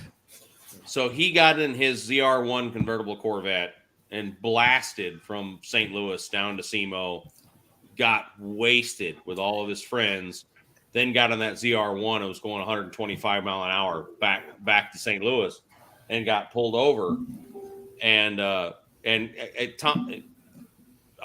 Bill, we'll say his name was Bill. Cop walks up to a car and he's just hammered, looks at her and goes, "How you doing?" She goes, "Do you know why I pulled you over? You were going 100 and whatever miles an hour." And he goes, "Oh, officer, don't you know when I've been drinking, I'm invisible?"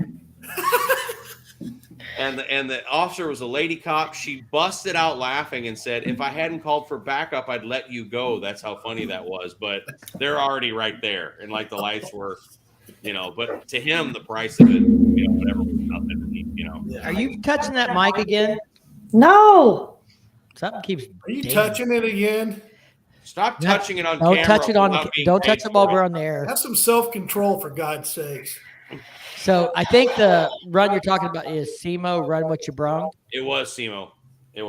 Yeah. And that's down around Doe Run. Yeah, he did a turn and burn that day just to say hi to everybody and ended up in trouble. Well, speaking Hey, of Bill. Harley Davidson coffee, somebody picked up a 12-pack of Harley Davidson Budweiser beer cans in Kansas so we could haul them back because we didn't know if they were going to sell them here. We hadn't seen them yet. So she's like, we're I buying have them. a case. I have a case in my garage of it. We bought a 12-pack in Kansas and brought it home. Hi, Where's that? Mrs. Monkey. Thank you for joining us. You're much more beautiful than your husband. I agree. But not nearly as much as your beautiful wife. So how you guys doing? I missed you guys in St. Louis. I hope I to catch know. you next time I around. know. Well, we're gonna catch you at Sturgis somehow, We're somewhere. gonna go to the Vegas party, I think. Oh, that'll be awesome. That's the plan anyway. You never know how things work out. That's the thing with Sturgis. I always tell buddies, "Oh, we're to be there. We'll see you then." I'm like, look, just let your Sturgis flow. Don't worry about stuff because it's a huge investment to go to that thing, and you just don't want to be. Oh, you know what I mean? You just don't want to be over pressured on time and stuff. Just do you. I hope it happens. If not, then it's fine. That kind of thing. Like, So the St. Louis I'm thing that we agree. missed you at. oh, why are there two of these? Poppy, I brought you ice. Oh, What was that? So the St. Louis thing that we missed you at. Mm-hmm. I just shared some inside news with your hubby. That deal is expanding, and it's not something I'm advertising, but I found out today, and they asked me how I knew. But he's going to have a show at Bike Fest. so yeah, That's gonna be awesome. Yeah, that'll be cool. He was like, "How did you find out?" I'm like, "It's on the internet."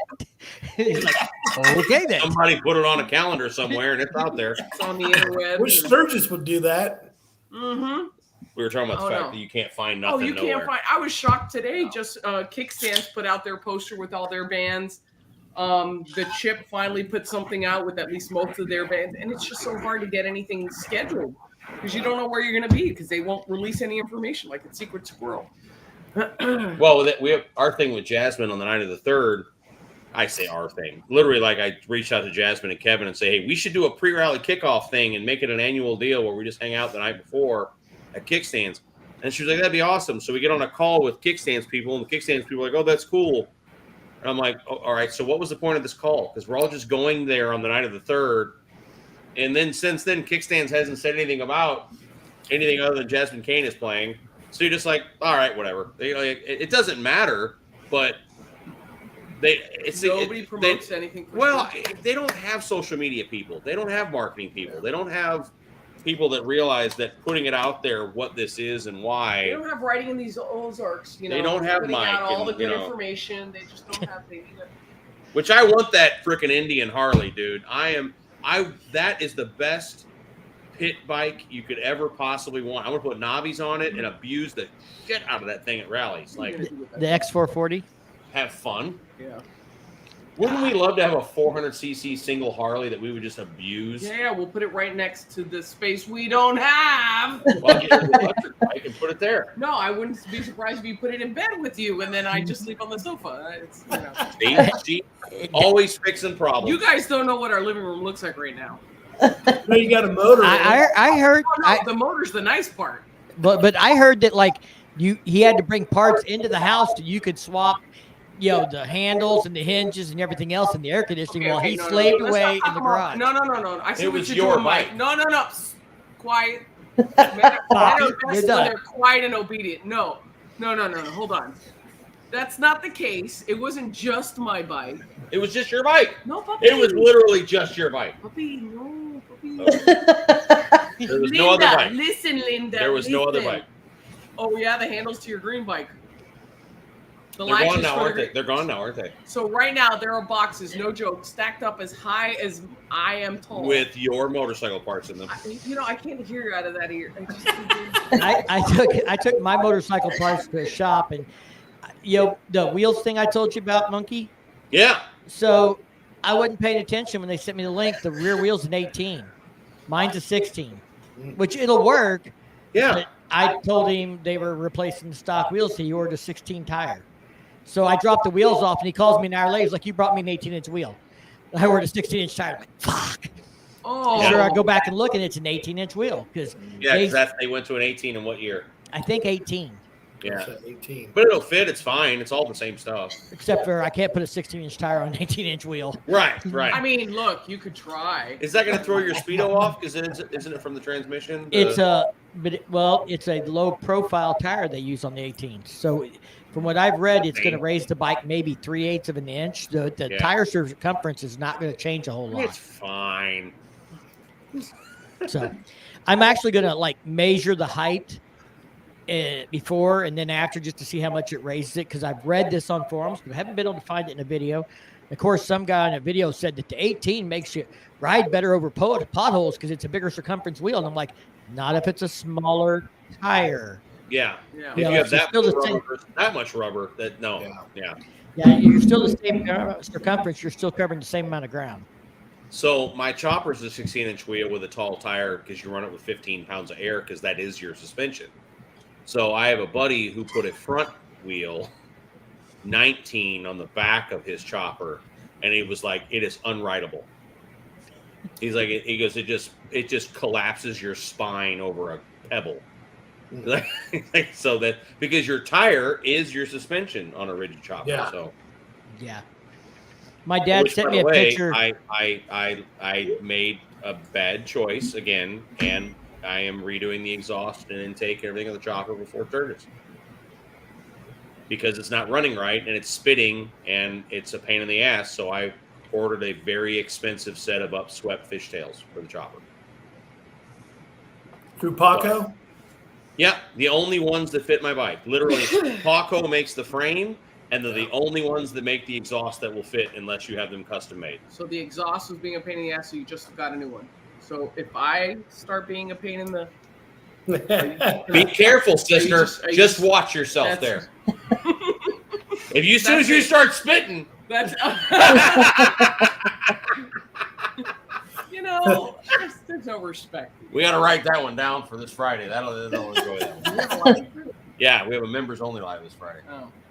Yeah, I guess I'm gonna have to sign up for that, and then Firecracker's gonna have to sit next to me so we can sit on the members only. So it's really hard to do on the phone though, because I was gonna do it on the phone, and it's impossible to get it on the phone. You have to do it on the computer. Now everything works from a phone once you've done it, but you have to do the sign up on a phone. Yeah, I mean you're fucking Google. You got data centers bigger than the town I live in, and you can't make this shit work on a mobile phone. And also when we first started this whole thing, one of the first things I said was, how do we give free members things to all the other channels? Like, I don't, you know what I mean? That just because it would be easier to, this, that, and the other, and they can't. Like, the ability is not there to just go, these people are collaborators or whatever you want to call it, and so they shouldn't have to pay to do the, it's whatever. But It's all right. yeah, You- it's Well, I'm helping with your parts because I did sign up as a member. I appreciate it. That's the funny thing is that whole thing was I was like, all right, so that's going to pay for the seat and the dash pad for the shovel head, and it's nowhere near even covering half of it. Like, Yeah. fine, whatever. I got to tell Jeff that I'm not bringing the bike to him until after Sturgis. I have a members thing on mine, and it's like $20 a month, and I just collect that money up, and then when I buy something that I do a review on, I thank my members because they basically paid for it, so I can do a review on it. They bought it. There you go. Yeah. So Dallas says he canceled his health insurance. Dallas is Yeah, so full of that's good. That's good. He didn't need it Dallas anyway. probably drives a Bentley pickup truck. The rich prick. Like, Hold it, but he didn't sell his Gold Wing, did he? no, Hot Wing is still there. because nobody wants it. Oh, I'm sorry. Did I say that out loud? No. Although Dallas is the same sort of like makes bad choices as I do when he bought a Hot Wing. Because when I said like, look, when I sell Gold Member in a couple months, start telling me now if you want it, because then I probably won't even list it. I'll just go, this person said they want it. He was the first. I want it. I was like, I want that bike. I was like, Well, I think he said he made, but he said he made $6 in 5 months on Instagram, so he is kind of rolling in it. How people make money on Instagram. I don't get it. I don't. They have to have 1.95 trillion followers, and I don't understand. The TikTok thing too. I have friends at the office who do coupon saving TikTok stuff, and she has something like, I think she has 80,000 followers, and she goes, she doesn't see a dime. Like, it's just not. I don't make anything on money. Instagram. I have 30,000 followers, and I'm not monetized on Instagram. I don't even have 2,000, so I'm not even worried about it. But But Dallas is monetized. But I'm telling you, that concrete thing is compelling. Like, I watch the crap out of Dallas's videos and then pouring foundations. I just sit there and watch. Like, I think part of it is kind of like the scenery thing when you're riding a bike. It's something different. It's, you never get this perspective. It's a whole something you never see in your life. Like everybody goes to McDonald's. Not everybody gets to see concrete poured over a wall, through a tube, blah, blah, blah. And it's just, that's interesting. I've never seen that before. Yeah. Oh, we watch the strangest things. the lawn guy. Oh gosh, yeah, the guy who Love just goes lawn around, guys.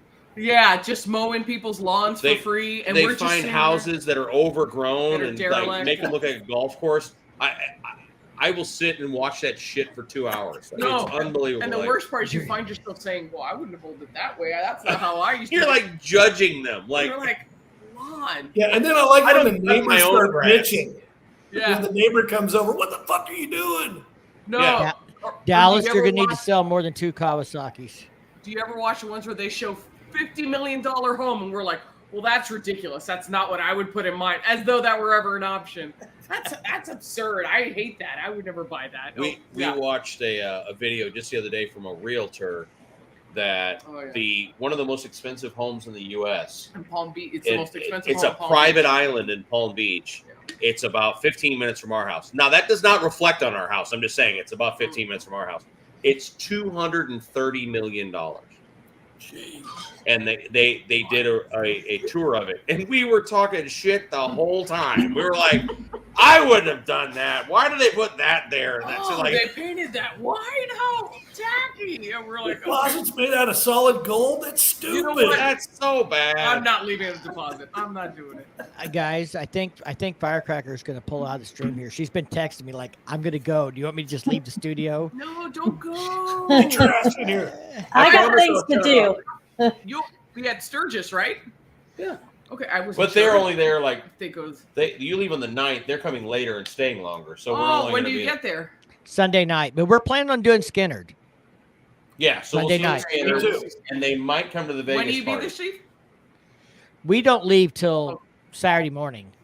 Oh, We're okay. So leaving- we'll get there on Sunday night, leave on Saturday morning because we can do it in 2 days. So we use the weekends for travel and take 1 week off. Yeah, there you go. Yeah. I gotta leave Tuesday.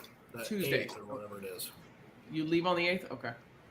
Yeah. So I got to join like the professional monkey. All tier right, to get so in on bye, the everybody. live- See if Yeah, I gotta see get it. work clothes ready. Was it me? Is it because I'm Hispanic? I feel No. that's what it is. Racist. Damn No. it, I knew it. Cancel her. It was good seeing you, hon. I look forward to You meeting you. in too. person. So I got a funny for you. I have a work call in 3 hours. One question. I got to join the professional monkey tier to get in on the members only live streams, right? It's the second one gets Yeah. you the lives. Yeah, not the. We did a one that was like $3 just for those that just want to contribute something, and then that Yeah. God love them, whatever.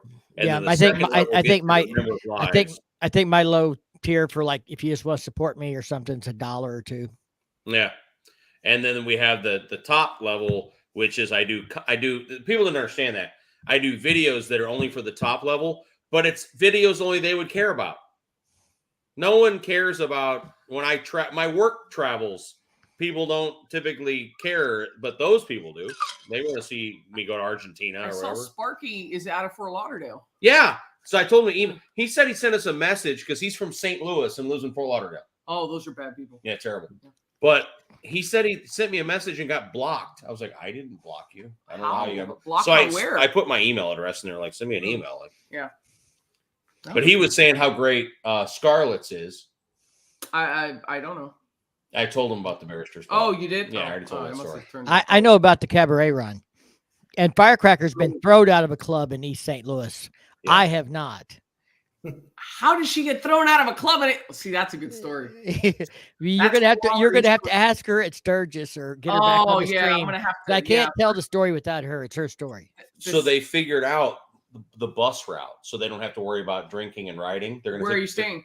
They're staying in Leeds. They're gonna take the bus from In Deadwood. Leeds? Yeah, but they're gonna take the bus from Deadwood. Holy cow! To the How long swamp is across that? the street. That's Deadwood's not far. no 20 Leeds. Leeds is Deadwood. Leeds, Yeah, Deadwood's well, it's the a little same time. further out, though, isn't it? No, Isn't it further out? From Leeds like connected to Deadwood. It's on the Yeah. backside of Deadwood. Yeah. You turn left, it's thought Leeds. it You turn was- right, it's Deadwood. I thought it was further. Where was that place? We Nemo?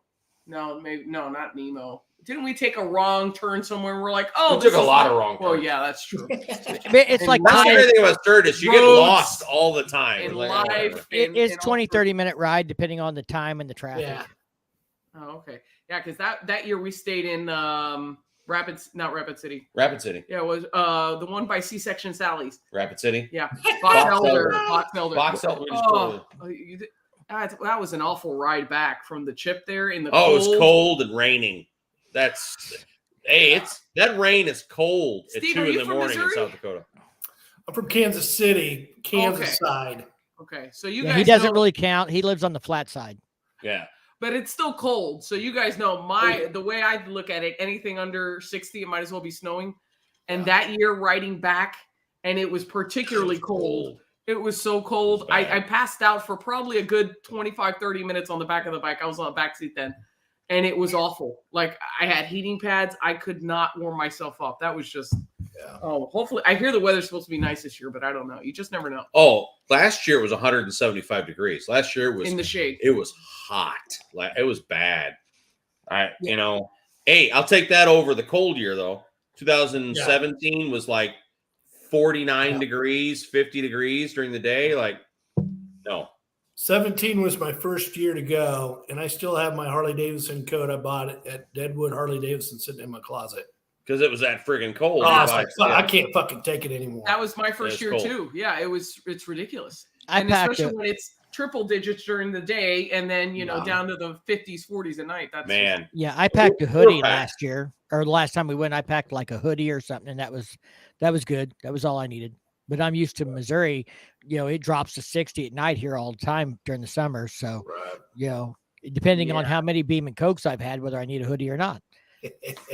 It's if you're coming out of like what we do every year, man, we either come out of Hill City or Keystone at 9 o'clock after we've had dinner at the Powder House or something, and it will be cold every year. It's doesn't matter what it was during the day, it's cold and might sprinkle on you coming down out of the mountains, and it's going to be freaking miserable if you don't have gloves and a sweatshirt and a full face and all that shit.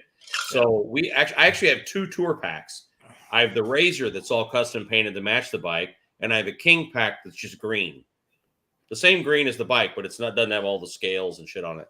The King Pack is for our helmets. So the days that we're going to be rolling late and all over the place, I run the King Pack. And the days where it's in shows and shit, I put the Razor on. Yeah. Honestly, my favorite is no pack. I hate. I don't like the feeling of it on the bike. It just it's irritating, whatever. But I put that Razor pack on, and obviously you can't put a helmet in it. And when we went to Cassaday, there were supposed to be some storms possibly, so I put a full face on the back seat and used one of those little net, that'll work. Hook and to hold it in place.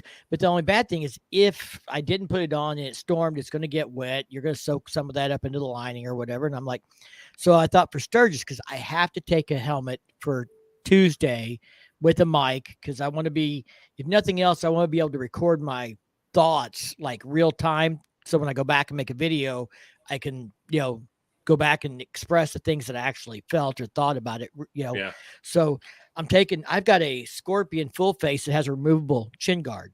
So modular, but the chin guard completely off. So I'm packing it, but I got a bag from Kimimoto I'm going to be doing a video on that's expandable. So it's tall enough I can put my full face in. So it'll sit on the back seat, and then I'll have my Razor pack. That is a good idea. Yeah, last minute. Enough bags there. Last minute, I said to Alan, I was like, yeah, we're not going to bring our helmets with us every day. He's like, why? I go, they don't fit in the Razor. He goes, so you're not going to have your helmets? Like, Alan's like my mother. He's like, you're not going to have your full face helmets up in Sturgis? I go, no, we'll figure it out. He's like, I'm sending you a King Pack. It's on its way. It'll be there. Like, I'm like, Mom, I'll be okay. It's totally fine. Like, but anyway, a couple days later, big ass box on the front porch. And he goes, I couldn't get the stencil on in time because I'm like, you're a nut, man. Like, and the guy that sent me the Razor would probably send me a King if I asked. Yeah. But I don't like asking and that kind of thing. I mean, if there's something that I'm interested in doing a video on that I actually want to use and want to review and share with people, then I'll ask maybe. But and it's kind of like this. I reached out to Kimimoto because I've done stuff with them. I'm like, they're cool people. So I'm looking at a tour pack lid organizer, a bag that goes inside of it, and a bag to put on the back seat that I can put my helmet in, and they hooked me up. So I'm going to share. Kind of the only issue we've ever had with tour pack lid organizers, not Kimimoto necessarily, but in South Florida, the sun is so hot that the adhesive actually lets go from the lid because it's too hot. Like if you're sitting outside, the sun is just sitting on the lid of that tour pack. You cannot adhere anything to the inside of that lid. And I guess we'll see how that works out. Right. And that may be how this turns out. This one doesn't have a liner, so it's a Velcro double stick, tape basically to the top of the tour lid. But we'll see how it works out and stuff. So, but yeah, I mean, they've been great. It's also probably a Florida thing, which you can't count that against every place else because and your sun all year. Yeah, mine will sit outside on a Saturday for an hour or two at a bar or something like that, but that'd be about it. Otherwise, it'll be running down the road, which won't be as bad because we get enough shade here. We have trees that canopy over the roads. We don't. That must be nice. You're just like we're like 2-lane highways, so you can actually have a tree that covers the whole road, not 4-lane, not 4-lane divided highways everywhere. I hear it's beautiful. I don't know. We have. Everything's a divided 4-lane everywhere you go. There's no turns. There's no hills. We're going to have to figure out sometime in the future, a year or two down the road, whatever it takes for y'all like to come up and hang out in the Ozarks and let's show you some of our favorite rides up here. That'd be awesome. BBB, Spring Fling, something like that. And then you come down here and we'll take that straight line, which will take you all the way from the north of Florida to the south of Florida and back. There is that one turn into the gas station. Mike's going to ride by on cruise control, Pat, like a sleep. So people always say, like, we want to come down and ride to Key West. Like, go right ahead. I've done it 6-7 times. There's about 30 minutes where it is like, wow, it's paradise. Yeah. But the other 6.5 hours from our house is like awful. It's only 1 lane in and 1 lane out. So if there's a single accident, the highway stops. And you just sit there as long as it takes them to pick up all the heads and body parts, you ain't going nowhere. The Cat House and I have been talking about trying to come to Daytona Beach next year together. So if it works out, the Cat House is coming to Daytona Beach, and I'll be traveling along with them, me and Firecrackers. So we may be at Daytona next year. That's hopefully on the goal. So At least I'd that's like to fun go to the too. Cat House, and I could probably do the whole fly in to someplace and get a bike thing, but I just need to plan it way in advance. We both know, we work for a living. You can't give me 3 weeks notice. Like I Right. can't do that. so Well, it's not just it's the job, it's the baby, it's the dog. Yeah, that's what I mean. It's all those things. well, we need to plan it when you can both come, and come for 2 or 3 days, and we do the event, but we have some time to go ride together and hang out and show you some of the local stuff. You guys would absolutely Spring Fling is not huge as far as like the traffic and all that stuff. And we can go out and we can hit a scenic highway and ride and it not be congested. And you get to actually ride and enjoy and not worry about the traffic and what's around every turn. And, Bikes, Blues, and Barbecue will be 300,000 bikes in that area. And Spring Fling will be, 20,000 bikes in the whole area. So, it's cold at Spring Fling though, isn't it? Like I saw you guys bundled up in your video. Can be, but this year we had ice on the seat one morning. So we had, 30 degrees at night, but by midday it's 60 or 70. It up into his cup, into his drink. It was right. It's convenient, really. You're gonna save all that. But it's not always like that. I mean, there's been spring flings that it's short sleeves all day. So it just kind of depends. This year we happen to have a cold spring fling. There's also only so many things you can do. So Dallas just said St. Louis in February. I had an absolute blast this year, but said if she can't come with me next year, I will probably not go. Yeah. Right. We have a blast together. That sounds cheesy. Oh, stop! Shut up. You're gonna get a kiss later. Never mind. I'm going without you. Forget it. Goodness. I just mean for real. The whole time, I have more fun when she's there. And this year for February, I want to go, of course, but I want her to go with me. Oh my gosh! Here's what I'll say about Northwest Arkansas. Sturgis has the big four runs, what I call the big four. Arkansas probably doesn't have that equivalent, but there's a lot more quality riding in Northwest Arkansas than in the Black Hills, in my opinion. So we've done a guided ride or two up there, the ride Rod went on, and Rod will tell you this. I mean, he can comment right here. I think it was Rod I heard say this.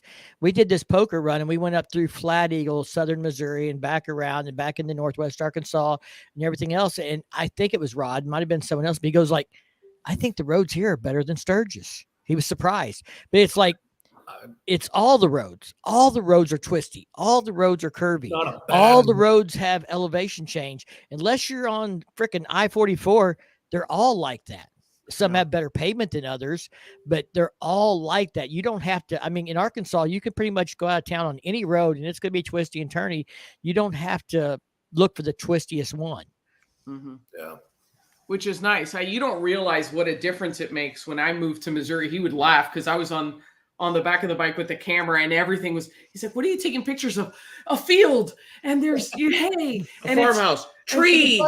And then we're going. There's a hillbilly fucking a goat. We go up to Augusta or go down to Augusta. And then the S turn and all this. And I was in the back going, wee! He's like, what are you doing? I go, it's a turn. It's an elevation change. And it's so different than here that when we went back a few years ago, in the car, and I think we had gone with the baby, or I was driving, he was on the bike, and I had the baby in the car. I was feeling car sick going up and down these hills, going, oh. We did the Augusta Run, Defiance, all that sort of stuff. You ran just the don't alphabet, realize and, it. But it's a nice change because down here, I mean, again, I don't mind it. I know people, give us a hard time. We're like, oh, you don't have roads there. I go, yeah, it's our fault. I was born in Florida. It's where I live, man. It's a break.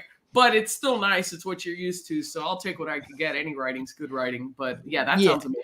Well, and people say I should talk about, why I ride in the Ozarks. Well, I ride in the Ozarks because I live here.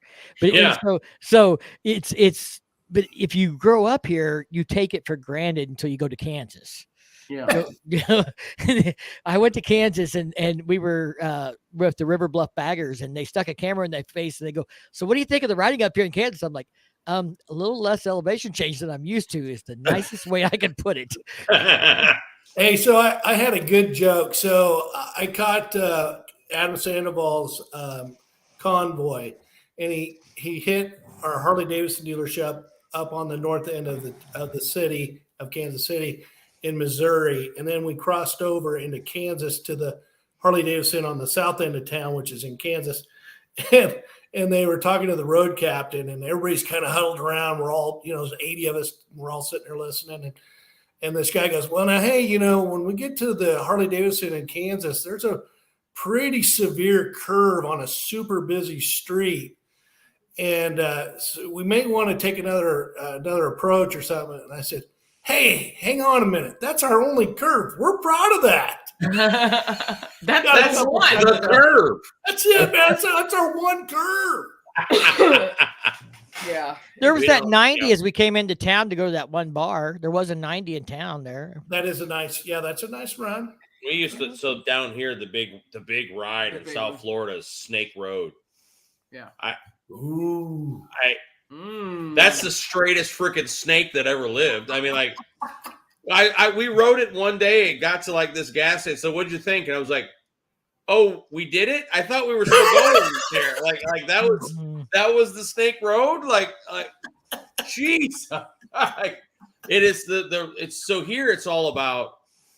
It's definitely quantity over quality, because you can put on lots of miles. Like, I mean, we had several 15,000-mile years down here that were not hard years. It was just everything's 80 miles apart. You're going 85 miles an hour everywhere you go. 65 just to get to work. So it's very easy to put on a lot of miles in a year that are mindless. Oh my God, kill me.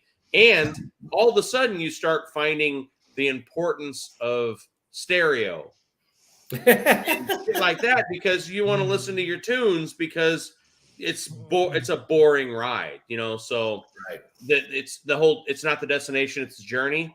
No, down here it's the destination, because the journey is exciting. So But it'd Well, be like I great said- one year for you guys to come down and still, it's still a blast. And I think You- that when we don't see palm trees anymore, like you don't even see them. Well, she's born here, but so when I love it when friends come down from the Midwest and they are in awe of a ride to LaBelle Brewery, which is boring as shit, but they're like, there were sugar fields and there were some palm trees, and there were some like literal old plantation houses that are sitting there falling down off the side of the highways. And we don't even see it anymore, but Right. it's so different from what they see. It's amazing, so I love Right. that. Right. That's like what us in Kansas. People say, "Oh, look, Indians." We're like, "Yeah, whatever."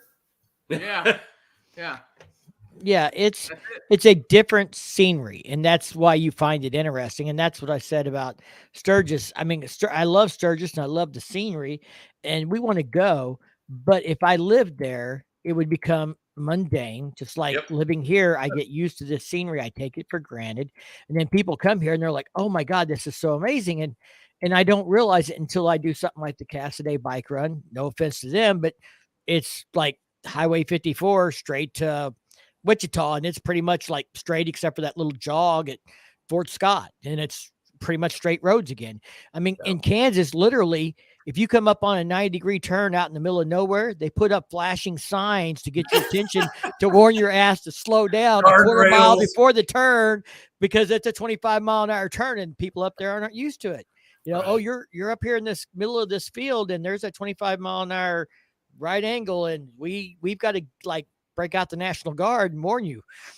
One of the things Here we're we would be like, "You fuckers are going to die if you can't see this. Too bad." One of the things we're excited about this year is that we get to Sturgis so early that the reality is you get to Sturgis and it takes you a day to go, "Oh yeah, that's what a turn is like." Like, you have to relearn how to ride all Get your over sea again, legs, yeah. get your legs back and figure out, "Oh yeah, that's right.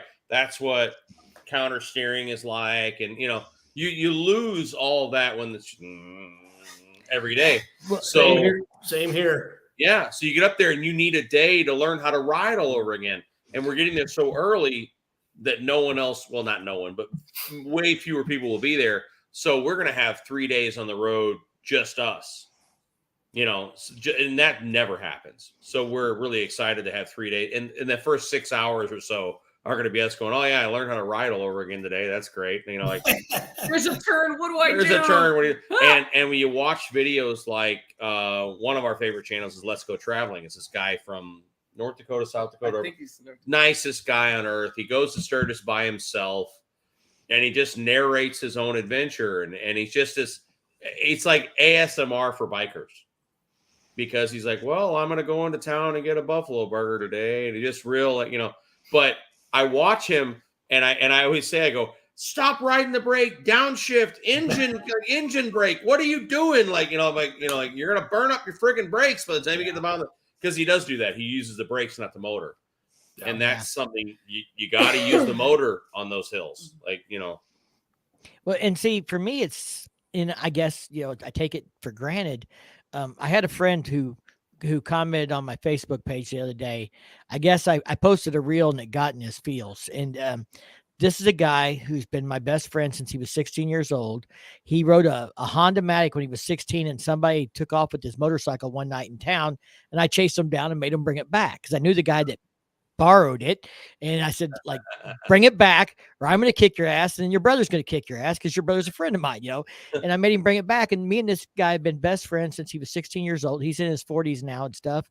And he was in my wedding, my first wedding and everything and stuff, but he rode CBRs and stuff like that. But he wrote something up and posted it about me that was kind of touchy feely because I posted this reel about, I do this every day because I love it. And he's like, this guy really does. And that trip to Cassidy, if anything else, like getting out and traveling reminds me, how good I have it here. So I don't take it so for granted because to be honest, I can go out and spend an hour after work and play King of the Baggers. I mean, I've got in 15 minutes, I can be on roads that, make you feel like you're at Laguna Sequoia. They're probably not, but when you're throwing a street glide down in a turn that's, at 75 mile an hour, that's rated for 45 mile an hour, you feel like you're doing something. Mm-hmm. And we do that all the time here. And I just take it for granted until I come around the turn and there's a deer in the road. Well, yeah. But, that's true. It's whereas I just ride up and down the parking garage just to get a turn in every once in a while. And, but it's still the best. It's the only practice you're going to get here. Yeah. And people, and we joke about it all the time. I've said it 1,000 times. Everybody's like, yeah, I don't see what the big deal is. When you've never seen an elevation change that goes above a speed bump, and then you go riding Needles in Iron Mountain, that is a shock to the system. And I told him when I climbed Bear Butte, I swear I came back with a bit of fear of heights. And it's no joke taking those turns. And if you're used to it, that's great. But here you're looking down and you see a mountain side and you're just like, Jesus, it's jarring for a rider to go to Sturgis and not get used to that. So I joke with people all the time, but it's not really joking. I go, that is the only practice you will get in Florida to adjust to riding in Sturgis or in any place that's not like us. Yep. It's really going up and down the parking garage because it's the only time you're going to get, essentially a 180 switchback up and down a slide elevation, not much, with traffic coming in the other direction and, and all these other, obstacles in your way. It's the only thing that comes close to it. So that's the only thing we have. Now, granted, it's nice to drive. He knows I was raised on the beach. We were, riding down the beach on Christmas. That's nice to be able to do that, but it doesn't compare with some of these scenic rides you get in other places. Right. I told Monkey earlier, I'm getting ready to put a video out about the rides we're going to do at Sturgis. And I do in the very beginning of the video, before I get into the actual rides, I preach to people like, hey, if you want to go run the canyons as fast as you can run the canyons, don't go during bike week. There's going to be lots of traffic. Don't do it. If that's what you're looking for, go some other time. Slow down, be safe, because you're going to come around a corner somewhere and traffic's going to come to a halt. There's going to be an accident or something else. And that's why people get hurt there, is because they're running roads they're not maybe used to. They don't have that kind of terrain where they're from, and they overestimate their abilities. Absolutely. In 21, I was talking to some cops down on Main Street in Sturgis, and I asked them, I said, where's where do most of these deaths occur during the rally? And they said it's the highway out of Sturgis leading to Deadwood. Mm. Because here's Mr. got some money, goes out and buys a brand new road glide, but hasn't hardly ridden, and he's wanting to, he's hanging with his buddies who can ride, and they start heading up into the mountains there, and there's some pretty good curves. And they said it's not just that inexperienced rider wrecking, losing control of his bike. It's also that rider going into the other lane and taking out somebody else. Yeah. Yeah.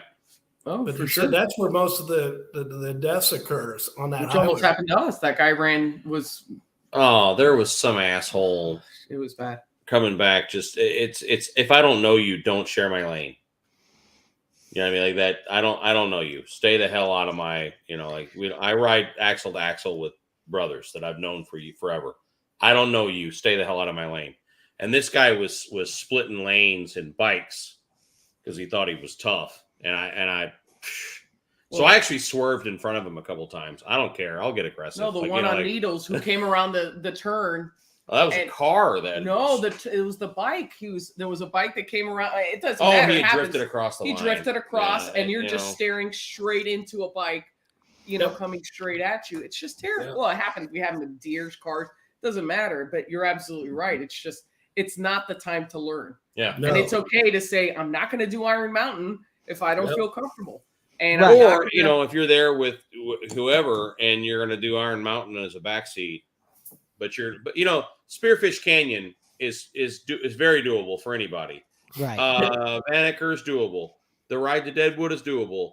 The ride to, if you're just going to Rapid City and back, doable. But like if you are a learning rider, get on the back for Iron Mountain and Needles. It's okay. Right. It's okay. Right. Or like we've got a person, she's rode a few years, but she rides a little 750 Honda. She's going to trailer it most of the way and drive the safety vehicle because it's not going to keep up with all of us rolling 90 mile an hour across South Dakota. Yeah. But when she gets there, she was worried about riding it with all the traffic. And we're like, we're going to put you near the back, but you're not going to be in the back. We will have people back there and I will be, running the pace in the front. And we're not going to outrun you on Needles and Spearfish or Needles and Iron Mountain 30 mile an hour at fast because there's too much there's too much traffic and too many turns. We're not going to outrun you, but we'll put people in the back that'll keep people off your ass. You can ride whatever side of the lane you want. We know you're going to move across. We'll be watching you. You'll be in the middle. You'll be protected. And we told her, if you don't want to ride, then get on the back of mine. Firecracker told her that it's a good friend of ours. We were at their wedding. She's like, you can ride on the back of Mike's bike if you don't want to ride on your husband's bike. She says her husband scares her now. So, I don't know. But anyway, as far as his riding style. It's not the place to learn. Even on those sweeping, even on Spearfish is where we see a lot of the guys, like you said, that are, I'm going to try to, hit this at 100 miles an hour. And it's for what? That it's a long sweeping turn and all of a sudden it goes down to, 20 miles to take a little loop to loop. And that's where you see all these guys cutting in between packs, trying to outrace everybody. And it's just not. I think there's two things that we'll see, and I've already seen on the social media channels. The performance bagger scene has taken some lives. Oh, yeah. Because dudes are putting money into bikes and 180 horsepower and they can't ride a sumbitch up stock. Yeah. And then the second thing is I'm going to live my life on one wheel. Look at me. I'm wheelie boy burnout. Da, da, da, da, da. And then you see that guy 2 months later in traction who is now on a walker. And I think I told her, I go, you know what? I want to do a video, but I don't know how to do it to where it's long enough for it to make sense. But if you do this long enough, you're going to watch people die. Oh yeah. You're going to see people die. People you love. They're going to die, who have kids, who have this, that, and the other. And it's just, I think the blow up of social media, YouTube channels, Insta hoes and Insta celebrities, they've got 5 years in the saddle. A lot of them, seriously. If you actually look at them and go back in their history, they've been riding about 5 years. They haven't seen a close friend die. They haven't seen all that stuff. They haven't been in a hospital. They haven't had an accident. I've had a few people on the channel that I've met, and you get the impression from the channel like they have all this experience and they know all this, and then you get them on a live stream and you're talking like, so how long ago did you start riding? Well, 3 years ago I got my first crotch rocket and I switched to Harley or Indian or whatever 18 months ago, and and I'm like, so you've got 3 years in the saddle and you're on social media telling everybody else about why this bike is better or why they should do this or that. And everybody's entitled to their own opinion. It's their channel and stuff. But I don't think people sometimes understand that because it's on the internet and because this guy has a channel doesn't mean that he has experience or an expert. Not that I'm an expert in everything or anything, but people don't always don't have that critical thinking about, does this guy know what the fuck he's talking about? The answer is no, 99 times out of 100. Some of the biggest YouTube channels in the Harley space have 5 years in the saddle. Yeah. And you can go back in the channel and see that. They bought a Sportster 5 years ago. Yeah. And that was their first motorcycle. And now they're the kings of this world. And it's like they don't know what the fuck they're talking about half the time. So it's just reality. I mean, that is some of the things I do some research. I try to know things. And when I hear guys who talk and they're telling their audience all these things and they're recommending bikes, and then they're talking about, you should get a Rebel 250. I'm like, they haven't made a Rebel 250 in I don't know how many years. It's a Rebel 300 and a 500 and 1100. And they don't even know that bike doesn't exist anymore, but they're recommending it. And I'm like, if you don't know enough about what the current model is or whatever else, then you shouldn't be recommending what bike to people to ride, and like a specific model that doesn't even exist anymore. I mean, you can buy a used one, but they're talking about going out and buying a new one. The problem is before you still had those guys, right? Because we've all been to the dealership, and I'll say this because it's easier for a woman to have this experience than a guy. Where you walk into a dealer, they don't know anything about you. They don't know what you know. They don't know what you don't. They don't know what you ride. They don't know a thing about you. And they're like, oh, hun, because hun, right? I got a Sportster for you. No, and I've seen them do this to, 5'2" women saying, oh, the Sportster is the best first bike for you, with no authority, with no experience. We met that one guy at the dealership. I won't say which dealer. Super nice guy. He doesn't have a bike yet. Yeah, he doesn't ride. He doesn't ride. So you're sitting there telling me it's not that you can't know about motorcycles without riding, but you're trying to convey. No, you can't. Well, you can say that. You can't know a motorcycle. You can know specs. You can read a sheet and regurgitate a sheet. You could know. We went through a sales training program. Exactly. You can read a book and know about as much as I did when I first started learning. I know all the facts. I know the history. I know all this stuff. That is not the same as telling me what a riding experience and giving me tips and tricks and all this stuff about road riding. Ride versus a Softail versus before it was just you go to the dealer, you met the couple of guys that were condescending to the ladies, tried to play it up with the guys. Now with the advent of the internet and all this stuff, it's just easier and everybody's an authority. I think this is also ridiculous. A matter of back in the day. Back in my day, the newer rider would show up to riding events and they would self-identify. I feel like that was the thing, because I'd be on the back of my dad's bike. Dad was road captain, when hog chapters were like baby MCs 40 years ago, right? And so the new guy would show up and he would self-identify, and then they would go, all right, cool, so this is where we're going to be. And they would just listen and go, what do you think about this and what about that? And the whole day was them eager to learn. Today, it's all about everyone lying about their experience level and trying to pretend like there's something they're not, and trying to get out in front of people that have done this for 40 something years. And there's a falseness. I can't describe it other than that. And that's the difference.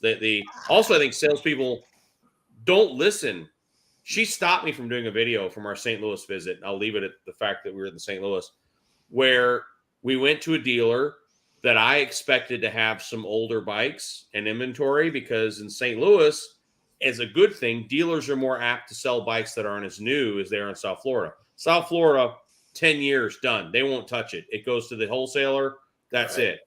But I happen to know the dealers in my hometown, they'll sell an Evo every once in a while. You'll see some cool old stuff on their website.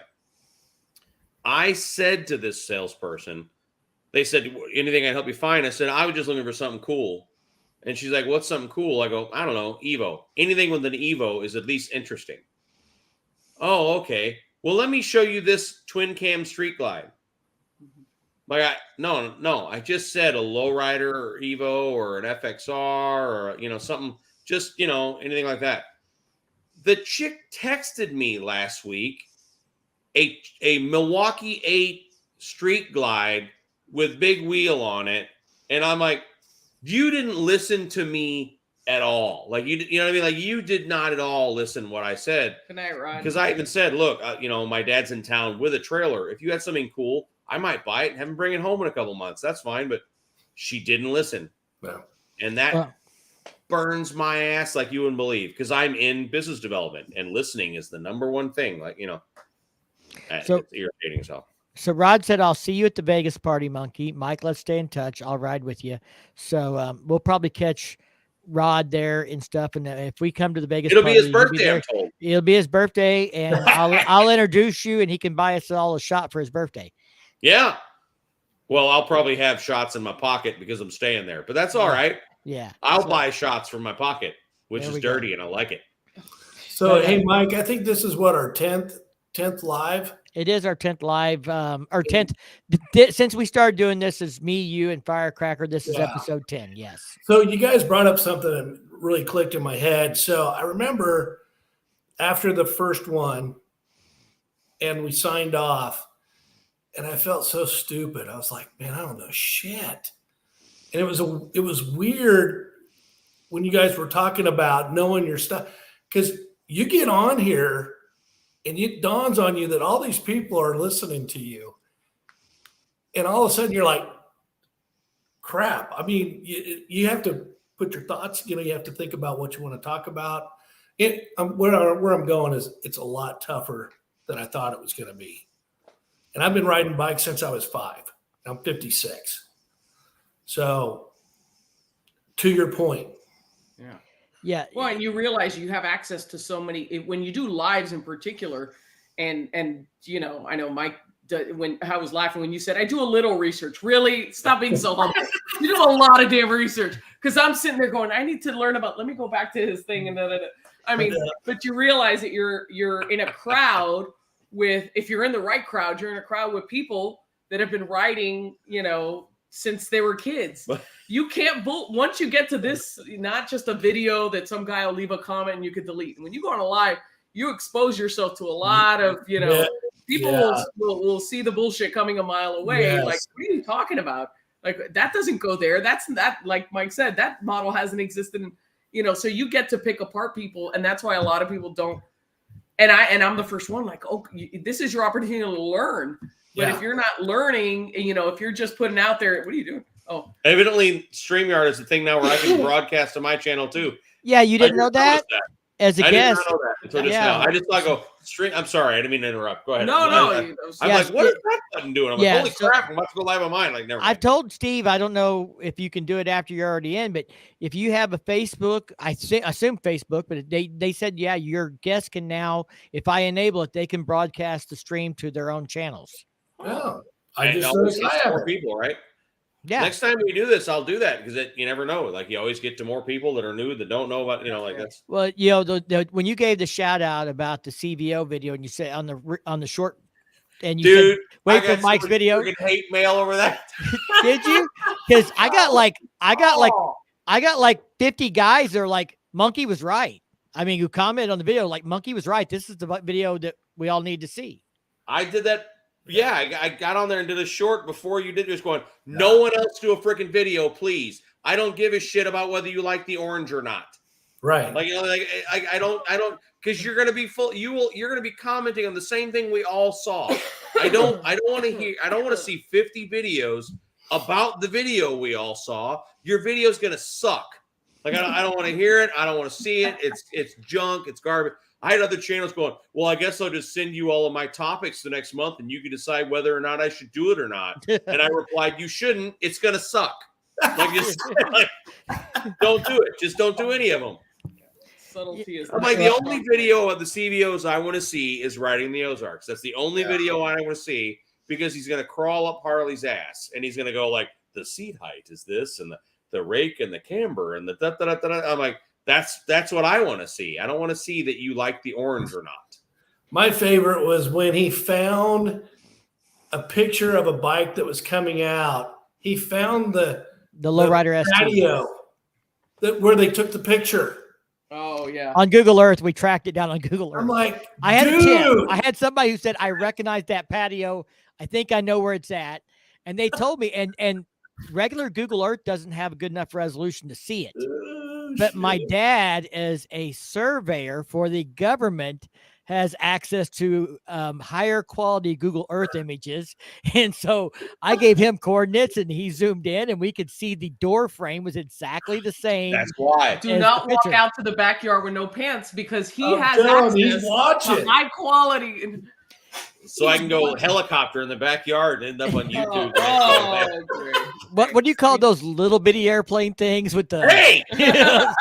Those are it's the only propeller I have.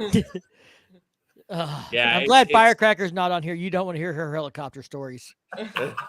Oh, but we do. I really Hey, I shared a It's not bedroom me. wall with It's that she son of a went bitch in St. Louis. before we went to before we got together. She went on a float trip with a friend of ours, and he's a biker, and apparently his touches his kneecap, because when he does a helicopter, everybody ducks for cover. Boy's got a hammer. Yeah, it's like They call For it real. Stanley, as in the power tool. That's right. That I did that short because I was being it's funny, I think of things as supportive and the rest of the world doesn't, because I was They just were like, not happy. it's like, hey, I'm like, just watch we bikes, lost man. viewers. Oh, I had people unsubscribe. Yeah, we lost. Are you viewers. serious? Oh, it's Yeah. other channels, and I'm like, look, man, like Yeah. people watch things for a million different reasons, right? I watch certain channels because I learn from them. Like it's well done, and they put the research in and the effort. I don't care what your impressions are of a video that we all saw. I want information that I can't glean from the video we all saw, and all of those videos would have just been the same shit we all saw. Like I'm not interested, and I feel like it sort of clogs YouTube. There's 3 days where you can't find anything because it's nothing but this and that jerk's take on the same freaking thing, and but Yeah, I don't. I'm so- sorry you lost viewers, but I So- did. I mean, I've had a shout out from Shade Tree Surgeon, from the Flipnaw, a few Adam Sandoval one time, and things like that, and I get 5 viewers, something like that. That day, I had not put a video out, and I got like 50 new subscribers that day. From your short. So maybe they unsubscribed from your channel, but they subscribed to mine. CVOs, and it's the one you want to watch. Like that's the one you want to watch. Nothing else. Don't bother. Don't even watch Harley's video on them. Watch, watch this one. It'll be more in depth. So when he trips me up, I'll just go, I don't know. You're the expert. There you go. Just make something up. Well, that's definitely 19.2. Yeah. But as long as you say it with like authority, like it's 19.2. As God is my witness. So I saw a video by a publication on the CVO that talked about the preload on the CVO, and the way he describes it is not the way the press release describes it. And it's things like that worry me. I saw, so I think you might know I have another channel. I haven't put a video out on the wall called New Bike Mike. Before I was doing some other bikes on there and stuff. There was this little bitty Honda dirt bike, like a 50cc electric dirt bike that came out. The press release said it had 12 inches of rear suspension. The fucking seat height's only 24 inches. Don't give me that shit. Somebody's got a typo. I messaged Honda, the no response. Every magazine published that specification, no questions asked. How can a bike with a 20-inch seat height have 12 inches of travel in the rear suspension? It's in a 12-inch shock. It's impossible. And they just copy paste, write a narrative around these specs and go on. And not a one of them. Well, they also, like Consumer Reports has been nailed for that, because I remember my uncle was the CEO of Mitsubishi Electronics North America, and he sued Consumer Reports and won about 40 years ago because they had given negative reviews for a bunch of TVs that had never been sold in America.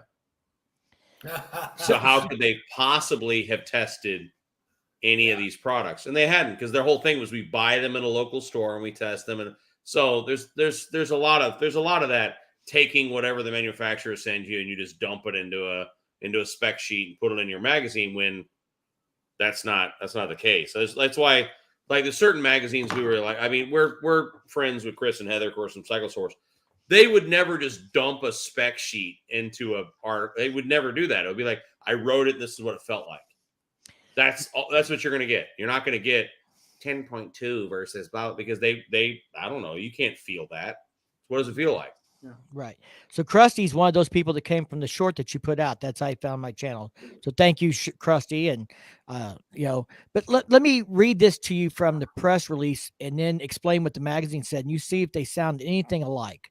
So there's, on the CBO, they have that an adjuster on the left-hand side for preload. Right. You saw that, right? Okay. So what the press release says is, it features a new remote hydraulic preload adjustment knob located forward on the left saddlebag. Adjustments can easily be made to the rear suspension preload without tools or removal of the saddlebag to accommodate up to an additional 100 pounds of cargo loading or short-term passenger adjustments beyond the primary suspension load condition. Just like the Softail has been for 5 years. Right. So what that sounds like is you can adjust the preload on here if you're going to throw somebody on the back for a short ride, or you're going to throw luggage on there and stuff. Right. But if you're going to do it long term, you should pull the saddlebag out and actually use the spanner, wrench, and adjustment. What this magazine described was you adjust your preload with the rear suspension, and then you can fine tune it with this, micro increments with this outside adjuster. Well, I don't think 100 pounds is fine tuning and micro adjustment, in my opinion, or a passenger. That's not how I would describe it. That's a big deal. Yeah. But, look at Jason Allen's comment. His buddy bought one and has already had issues with it. But I will say this. I defend Harley. I always do. I have no, whatever interest in it, but I do. Anytime you launch a brand new giant leap forward, the first few, if you buy the first 100 of a motorcycle, you're going to have more problems than the person who buy the last 1,000. Well, you know what I mean? Like, I got a 16 Street Glide last year of the Twin Cam 103.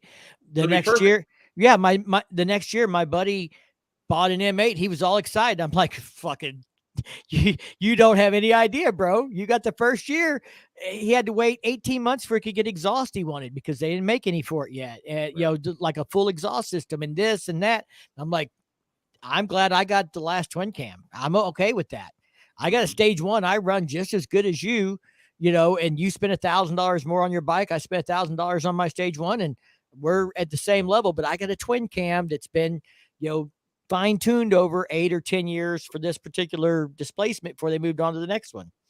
Yeah. That's why I'm not getting the new CVO. That's why.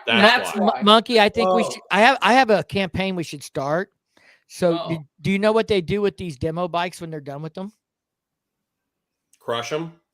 Yes. I think they should loan them out to content creators. We sign a release and let us actually do long-term 3-month reviews on them, not 2 weeks, 3 months. If you're going to crush them, why don't you use them to further your marketing campaign? That was the whole purpose of the demo bikes to begin with, is a marketing strategy. They do that, actually. They sent one of the first ever Sportster S's to Bikes and Beards. They created it up and sent it to him, and I don't know what the conditions were, but he said in the video this was an original demo bike. It can't be sold. Right. So he was just going to cut it up and do something stupid with it. I can't remember what he did, but so that's a prime example. That this one, I know her, and I know that she might be interested in a new CVO in the next year. I'm not. I know that. Maybe. Now, I have issues with it because I love the new body. I think the new Batwing is a quantum leap forward. I love the look of the new Batwing. I think it's been, especially from the side. It looks like it has fangs. Like it's a very cool looking bike. It's I'm growing on me. What's that? So it's growing on me. At first, I thought it looked like a Chieftain, but it's growing on me. It's got a lot of cool angular designs to it. I like the new Batwing a lot. I actually am less in love with the new Road Glide every time I look at it, because the headlight is the whole face. Like it's all light. And that doesn't, it looks like an alien. That doesn't agree with me as much. So, but I think all things are cyclical. I believe the Road Glide is super popular right now. It's trendy. People buy them because it's trendy right now. I think it'll go back to the Batwing. I just think it does. People just flip flop and go wherever. They go back to soft tails. Now it's back to touring bikes, and then it's you're just always, Harley is constantly just looking for the next thing, and who knows what that is. I am in love with the new Breakout. Yes, I love that bike. Every time I rode one. Woo. Oh, they ride terrible.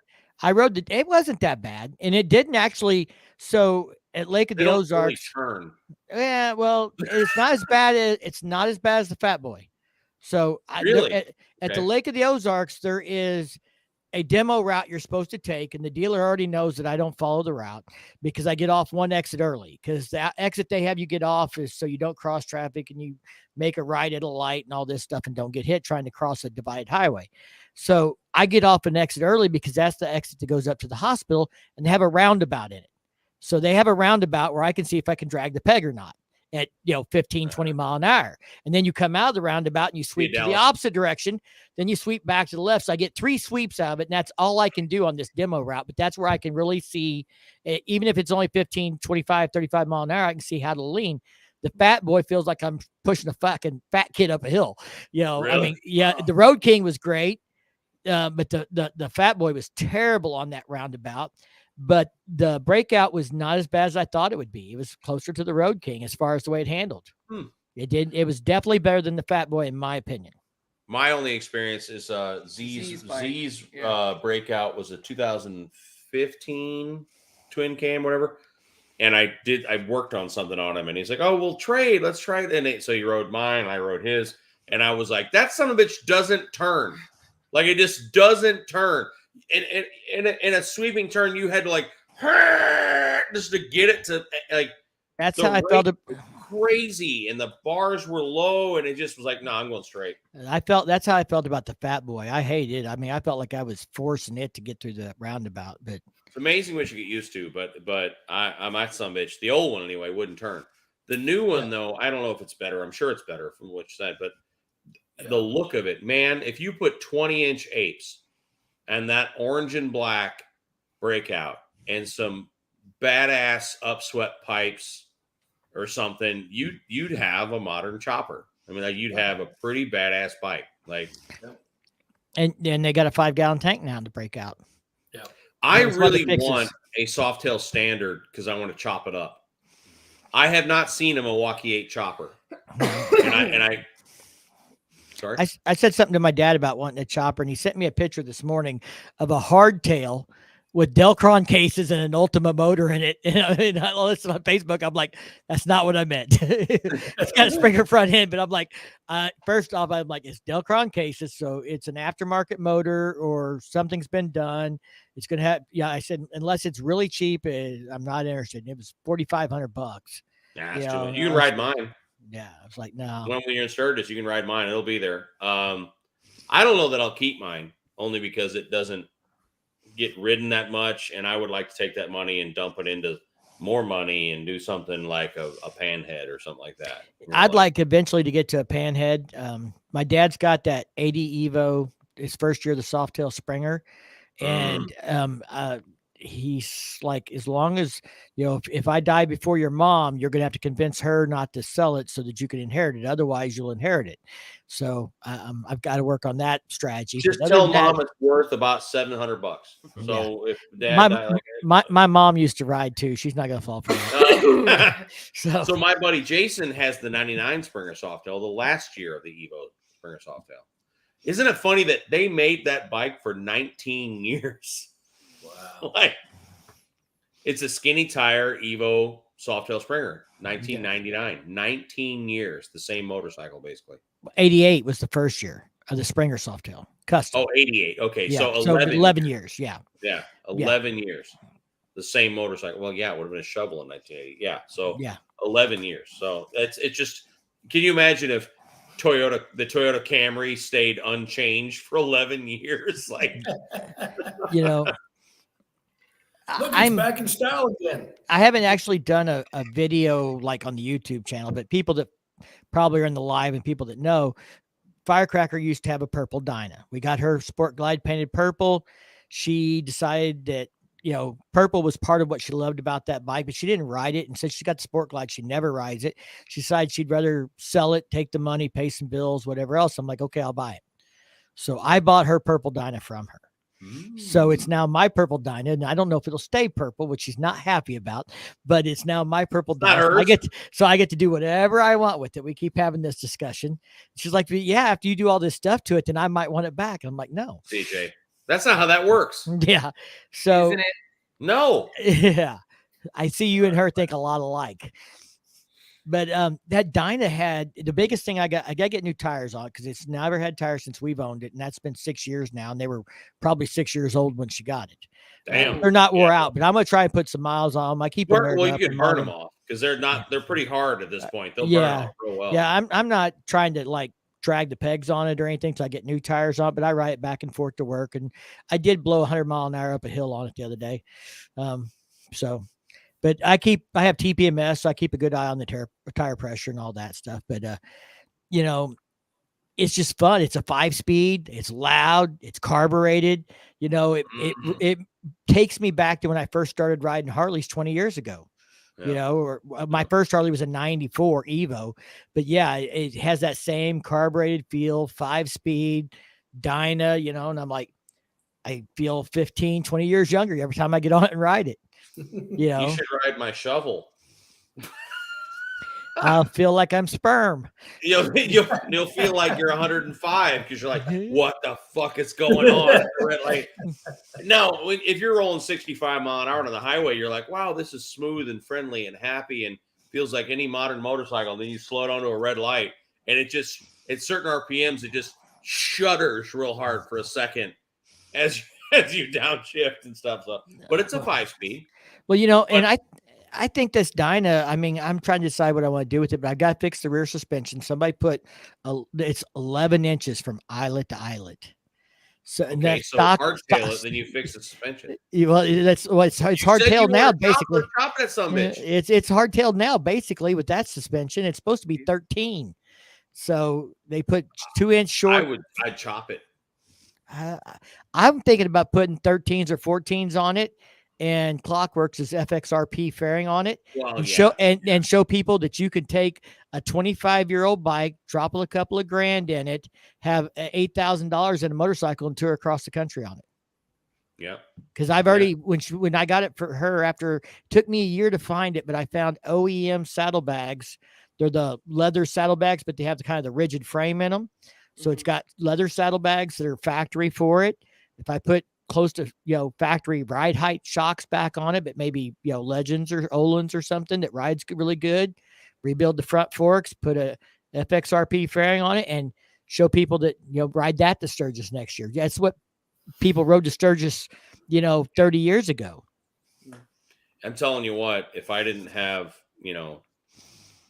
a real job and stuff and have, a family to support, I'd get on that fucking shovel head and ride that some bitch Sturgis. I'd have to stop for oil a lot because there's a magical oil leak somewhere on the right side that no one can find. But when I say it leaks oil, it blows oil every once in a while. Like it's just wet. The saddlebags, everything's just wet with oil. No one knows where it comes from, but the bike runs flawlessly. But in 1980, when that bike was built, the national speed limit was 55 miles an hour. So it is geared accordingly. It's a 5-speed, but at 65 miles an hour, you're pushing it. Yeah. You're at the end, so a lot of people said oh, it just changes sprockets or this, that, and the other. It still has the original oil bath chain. Like it's pretty much preserved original 1980, other than hardened valves, so it runs, unleaded. Other than that, it's an original preserved motorcycle. So, but what I wouldn't give to ride that thing to Sturgis. Yeah, I mean, we're I don't know. Whether it's as I get older, I'm getting more nostalgic or what, but I also want to do it before I physically can't. I bought a Street Glide in 2016, and when I bought that bike, I had a 200-mile a day commute to work. So I wanted a motorcycle I could commute to work on and back, and put serious miles on and stuff. And that's why I bought a touring bike. And I'm not opposed to the idea of trading it in on a CVO or a Street Glide Special with the 121 in a few years or something else. I'm not emotionally that attached to it or anything that I can't get rid of it, but I'd like to have a touring bike for when I got to be somewhere, got to go do a trip, and it's got to be reliable and go. But I really enjoy riding the Dyna. I had a buddy of me, we were talking about, he's got a Softail. He put a big S&S motor in. He's like, I love riding it because sometimes I'm scared it's going to kill me, and sometimes I'm scared it's not going to make it home. But it's so exciting. But yeah, it's like part of what I remember, or why I became a biker and what it was like when I first became a biker. That's what it was like 30 years ago. They weren't as reliable. Yeah, it'd be awesome to ride the shovel up to Sturgis. It'd be great to do all those things. But I mean, one of the challenges we have is it's 7-8 hours to the Georgia line. Like that. So, and then Georgia is another, it's 1,300 miles to St. Louis. It's 2 days. Yeah. And now 2 days to get to the middle of the country. Right. So then another 1,000 miles to Sturgis. It's like 2,450 or something like that. Yeah, I know it's 1,000 miles from Sturgis from St. Louis, because a buddy of mine left Sturgis and rode home. He left 4 a.m. from the house and made it home at midnight or something. Rode it straight through 4 years ago. Yeah, he did an iron butt to get home. Yeah, undocumented, but he just did it because he wanted to go home. But it is like it's not. That's actually a good iron butt, because from St. Louis, you don't have Nashville, you don't have Atlanta, you don't have Chattanooga, you don't have, what I mean? Like you can do 1,000 miles. You can do that. It's like actually 980 or something from St. Louis to Sturgis. That's a pretty good 980, because other than KC, you're just blasting the whole way. And you bypass KC by going across at St. Joe to Macon. Yeah. And that's a divided highway. It's a good run, but you bypass that traffic. Even 435 is not bad. The loop around the city is not bad. Every year when I hit Atlanta, I always get this whole like, all right, come to Jesus meeting with myself going, do I want to go around Atlanta, or do I just want to frickin' suck it up? Because it's 30, 40 minutes shorter to just head straight along into downtown, pulling my 36-foot rig. And every year I go, fuck it. I'm just, I'm just going in. Unless something's changed, riding on 3 here, ComEd, iron butt, like the official thing, that's not good enough. You have to have signed receipts, take photos. Yeah. Every turn you have to have a gas receipt. Yeah. Like you have to be able to prove that you were the one riding the bike. You have to take a picture with the receipt. It's got to be signed by someone else. I mean, the record button's great for you to document for yourself, but that's not going to actually work for an iron butt unless something's changed that I don't know about. Here's my issue with the iron butt, and I'm going to piss so many people off. It's an entire organization built around people who evidently have something to prove. Because everyone on this live stream has got many, many 500-mile days. So I could do 1,000-mile day. It's not a big deal. It's not a big deal at all. A buddy of mine did. He did it recently because he was one of those and I love him to death, but he needed the patch. He needed to prove something. He had something to prove. So they went from Miami to Jacksonville and then down. And I'm just like, enjoy the patch. Wide, but it was just a shit ride. Like why do you have something to prove? I don't understand that. Like, it's really not that big a deal. No one has an iron butt patch for people with pickup trucks. because they got in their pickup truck and drove it 1,000 miles a day. It's just because you had to go 1,000 miles in a day. Like, why as bikers do we make this a thing? It's not. Right. I don't want to do 1,000 miles in a day unless I've got somewhere I've got to be. Guess somewhere you got to be. Because that's not, I got lots of patches. That's not enjoyable to me. I mean, the more I ride, the more I want to not be on the interstate, the more I want to see this country that is, the face of the real part of the country, not the billboard you see on the interstate and the tourist trap at the next exit. 2019, I rode from Deadwood, South Dakota, past Kansas City, almost down to Wichita and back to do 1,000 miles. I don't need some guy that I'm going to give $40 to tell me I did it. I did it because I just wanted to do it. The weather was perfect. And I'm like, you know what? I'm going to go for it. Glad I did it. Would I ever want to do it again? No.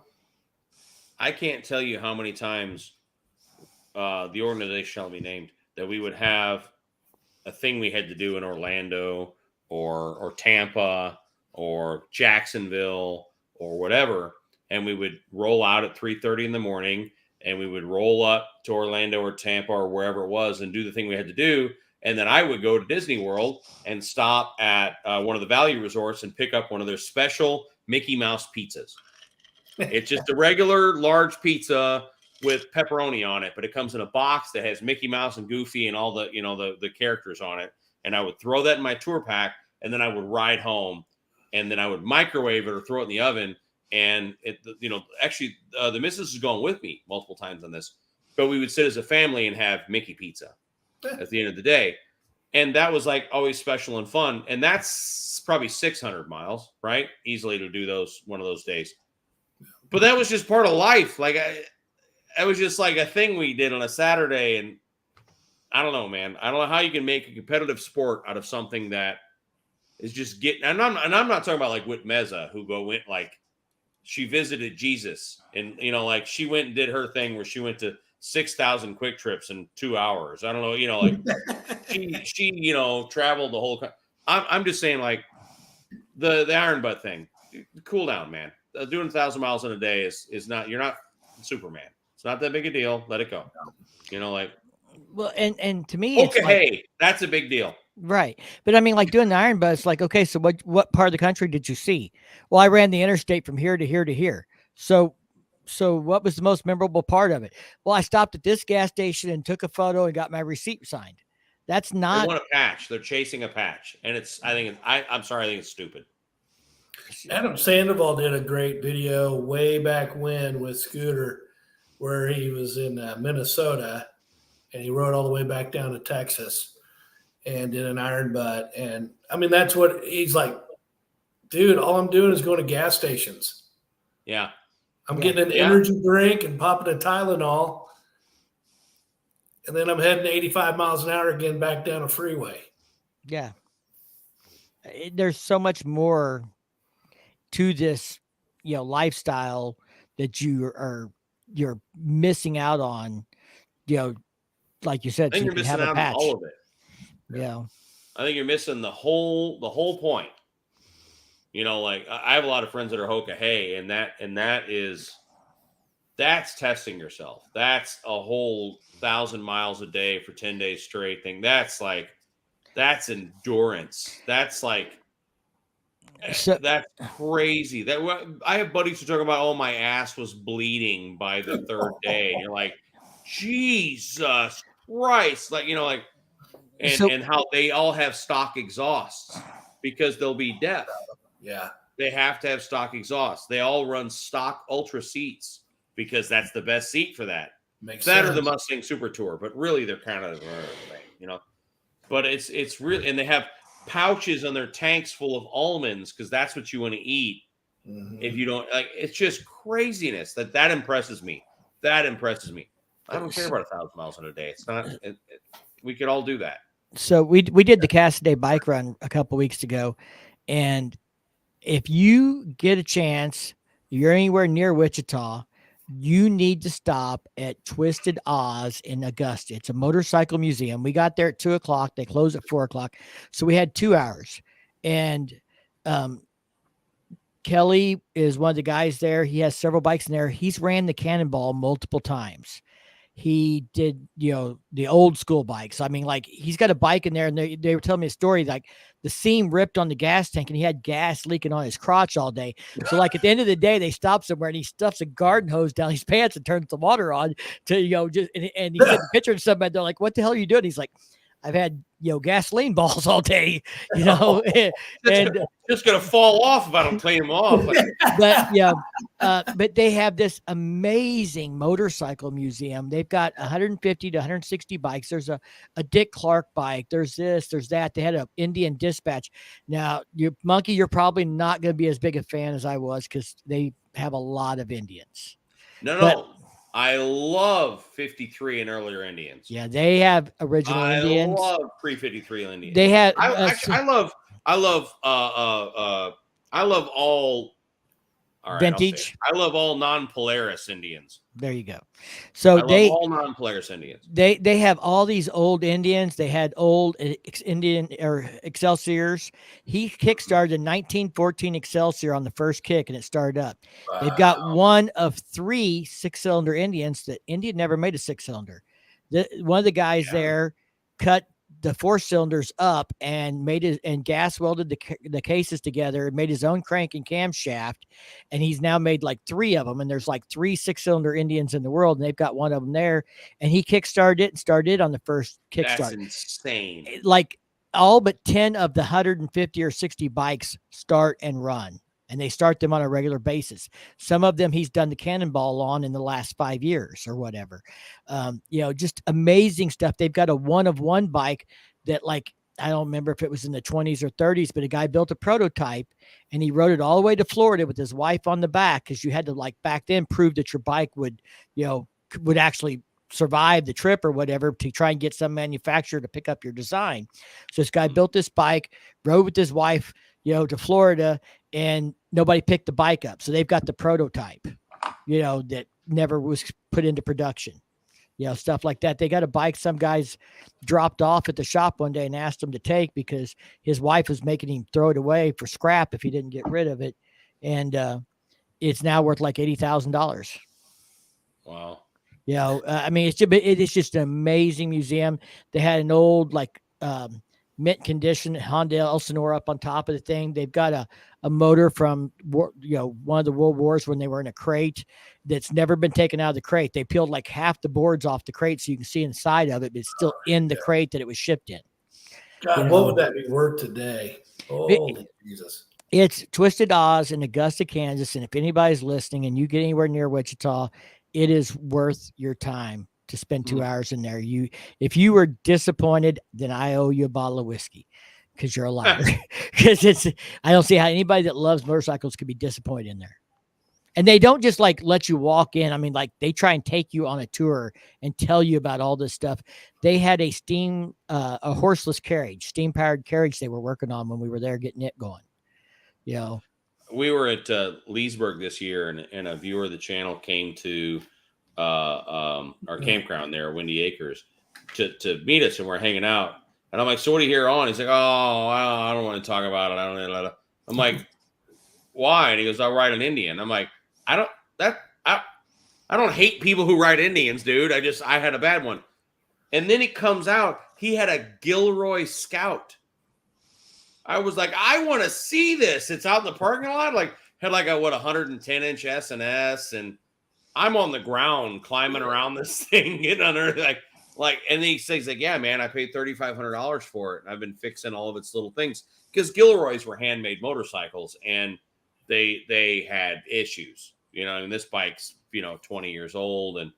But no, I don't hate Indians. Mine was a piece of shit, and Polaris was bad about it.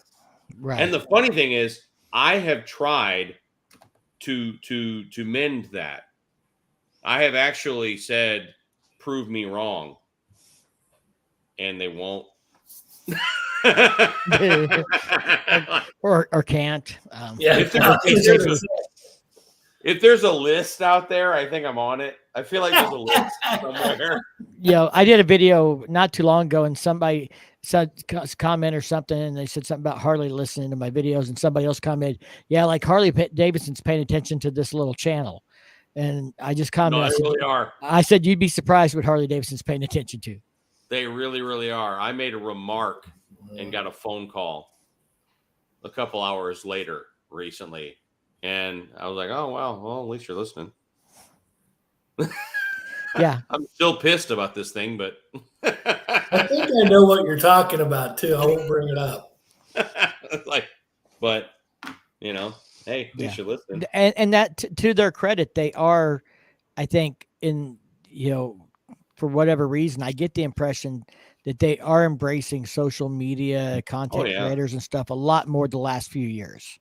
And another thing is, this is going to sound kiss-assy, but I swear to God, there's some really badass people working at Harley these days. There's some really neat people that get it and are the ones grabbing whoever, going like, you got these, like, these are the people that ride the bikes. And I hate to use the word influencer because I think it's cheesy and it makes you think of some chick in a Thailand resort. But like, it is like that. These are people who have found this issue and have identified it, and people are listening to, and so they're listening to those channels. And I think that's awesome. I think it really is cool that Harley is listening, because no bullshit, got a phone call shortly after a certain thing happened.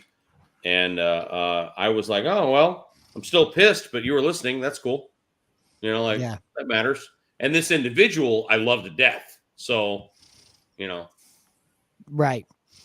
Yeah. All right, guys, it is after almost 10:30. I've been at it for 3.5 hours, and Firecracker's probably already asleep. So, Bunky, are you just going to stay up and do your business call in 2 hours? Yeah, I have a call at 1:15 a.m. East Coast time with India and Japan. Are you going to ask them? If you've done what I've done long enough as I have, I don't have to change shirts. I can sit here in a Buffalo Chip t-shirt, and they will totally be okay with it. But it'll be fine. All right. Are you going to ask them if they've rode the X440 yet? Actually, not the same people, but another friend of mine from India texted me a press release from India about the X440 about 3 months ago. Oh, wow. And said, look at what they're building. Da, da, da. And I said, go buy one right now and crate it up and send it to me in the States. And funny thing is, he was like, really? Because I'll find out. Like, he's a trade lawyer. He could probably do it, but Well, military people get to ship stuff back pretty easy. Can you find some? Do we have any military bases in India? Well, I have trade people, but it would be easier to go to Harley and say, this is what I want. You always ask me, what do I want? This is what I want. I want the Indian bike no one can get, because I want to throw it in the back of my pickup truck and use it as a drunken pit bike in Sturgis. And I would lose them right then. Right then at that moment is when they would just go, no. But, I don't know. Did you see the Trident Speed 400? I did. I watched your whole video. Yeah. The Trident Speed 400 looks good. I'm telling you, I think that sporty, I'm sorry. I call it a sporty. It's not. That 440 has I just don't get I get why they would sell it, because what do you think that would cost here? $7,500. I did the comparison to what the Royal Enfield sells for there versus here. To try and get an idea of what they would have to increase the cost to export it and stuff. I would say it would be between 5 and 6 with the Harley wood. I think the Trident or the Triumph would be 6,500 to 7. So I'm thinking maybe $1,000 difference between the Triumph and the Harley. Let's call it $69.95.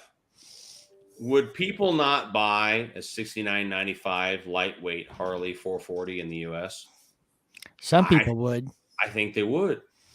I think not by not tons of them, but I would. I'd be at my dealer tomorrow. If it was a $7,000 440 single, little tiny bike, I'd be like, take my credit card, whatever you need to and put knobbies on it while you're at it. And put knobbies on it, and it's going to be my run around the campground bike. A Honda, the off-road bike, the little Super Cub with what's that thing called? The Ruckus. The Trail. No, the Oh. Honda Trail is the only thing big enough to hold my fat ass. The Ruckus won't hold me. The Honda Trail is 4,000. Yeah. And it's a 125 bicycle. CC. Yeah. You know, basically. Now, I'd if you pay get $7 that, for a Harley. if you get that bike, you got to race El Buffalo in his golf cart. Oh, I'd whip his ass. It'd be ridiculous. It'd be so bad. I'm gonna race him on the chopper. Mine breaks half the time anyway. I think it's a safe run. All right, guys, we're going to call it a night. Monkey, I really appreciate you coming on, hanging out for a while. Tell the missus we appreciate her being in here for a bit too. And, I think we've got, 3 weeks? You got less. I have 10 days. Yeah, I have 3 weeks roughly. Yeah. I leave for roll in Colorado 10 on the days. It takes me 4 28th. days to get there. So it's coming up. Yep. All right. All right, y'all. We'll talk to y'all later. Thanks everybody for tuning in, and y'all stay safe and keep on riding. See ya.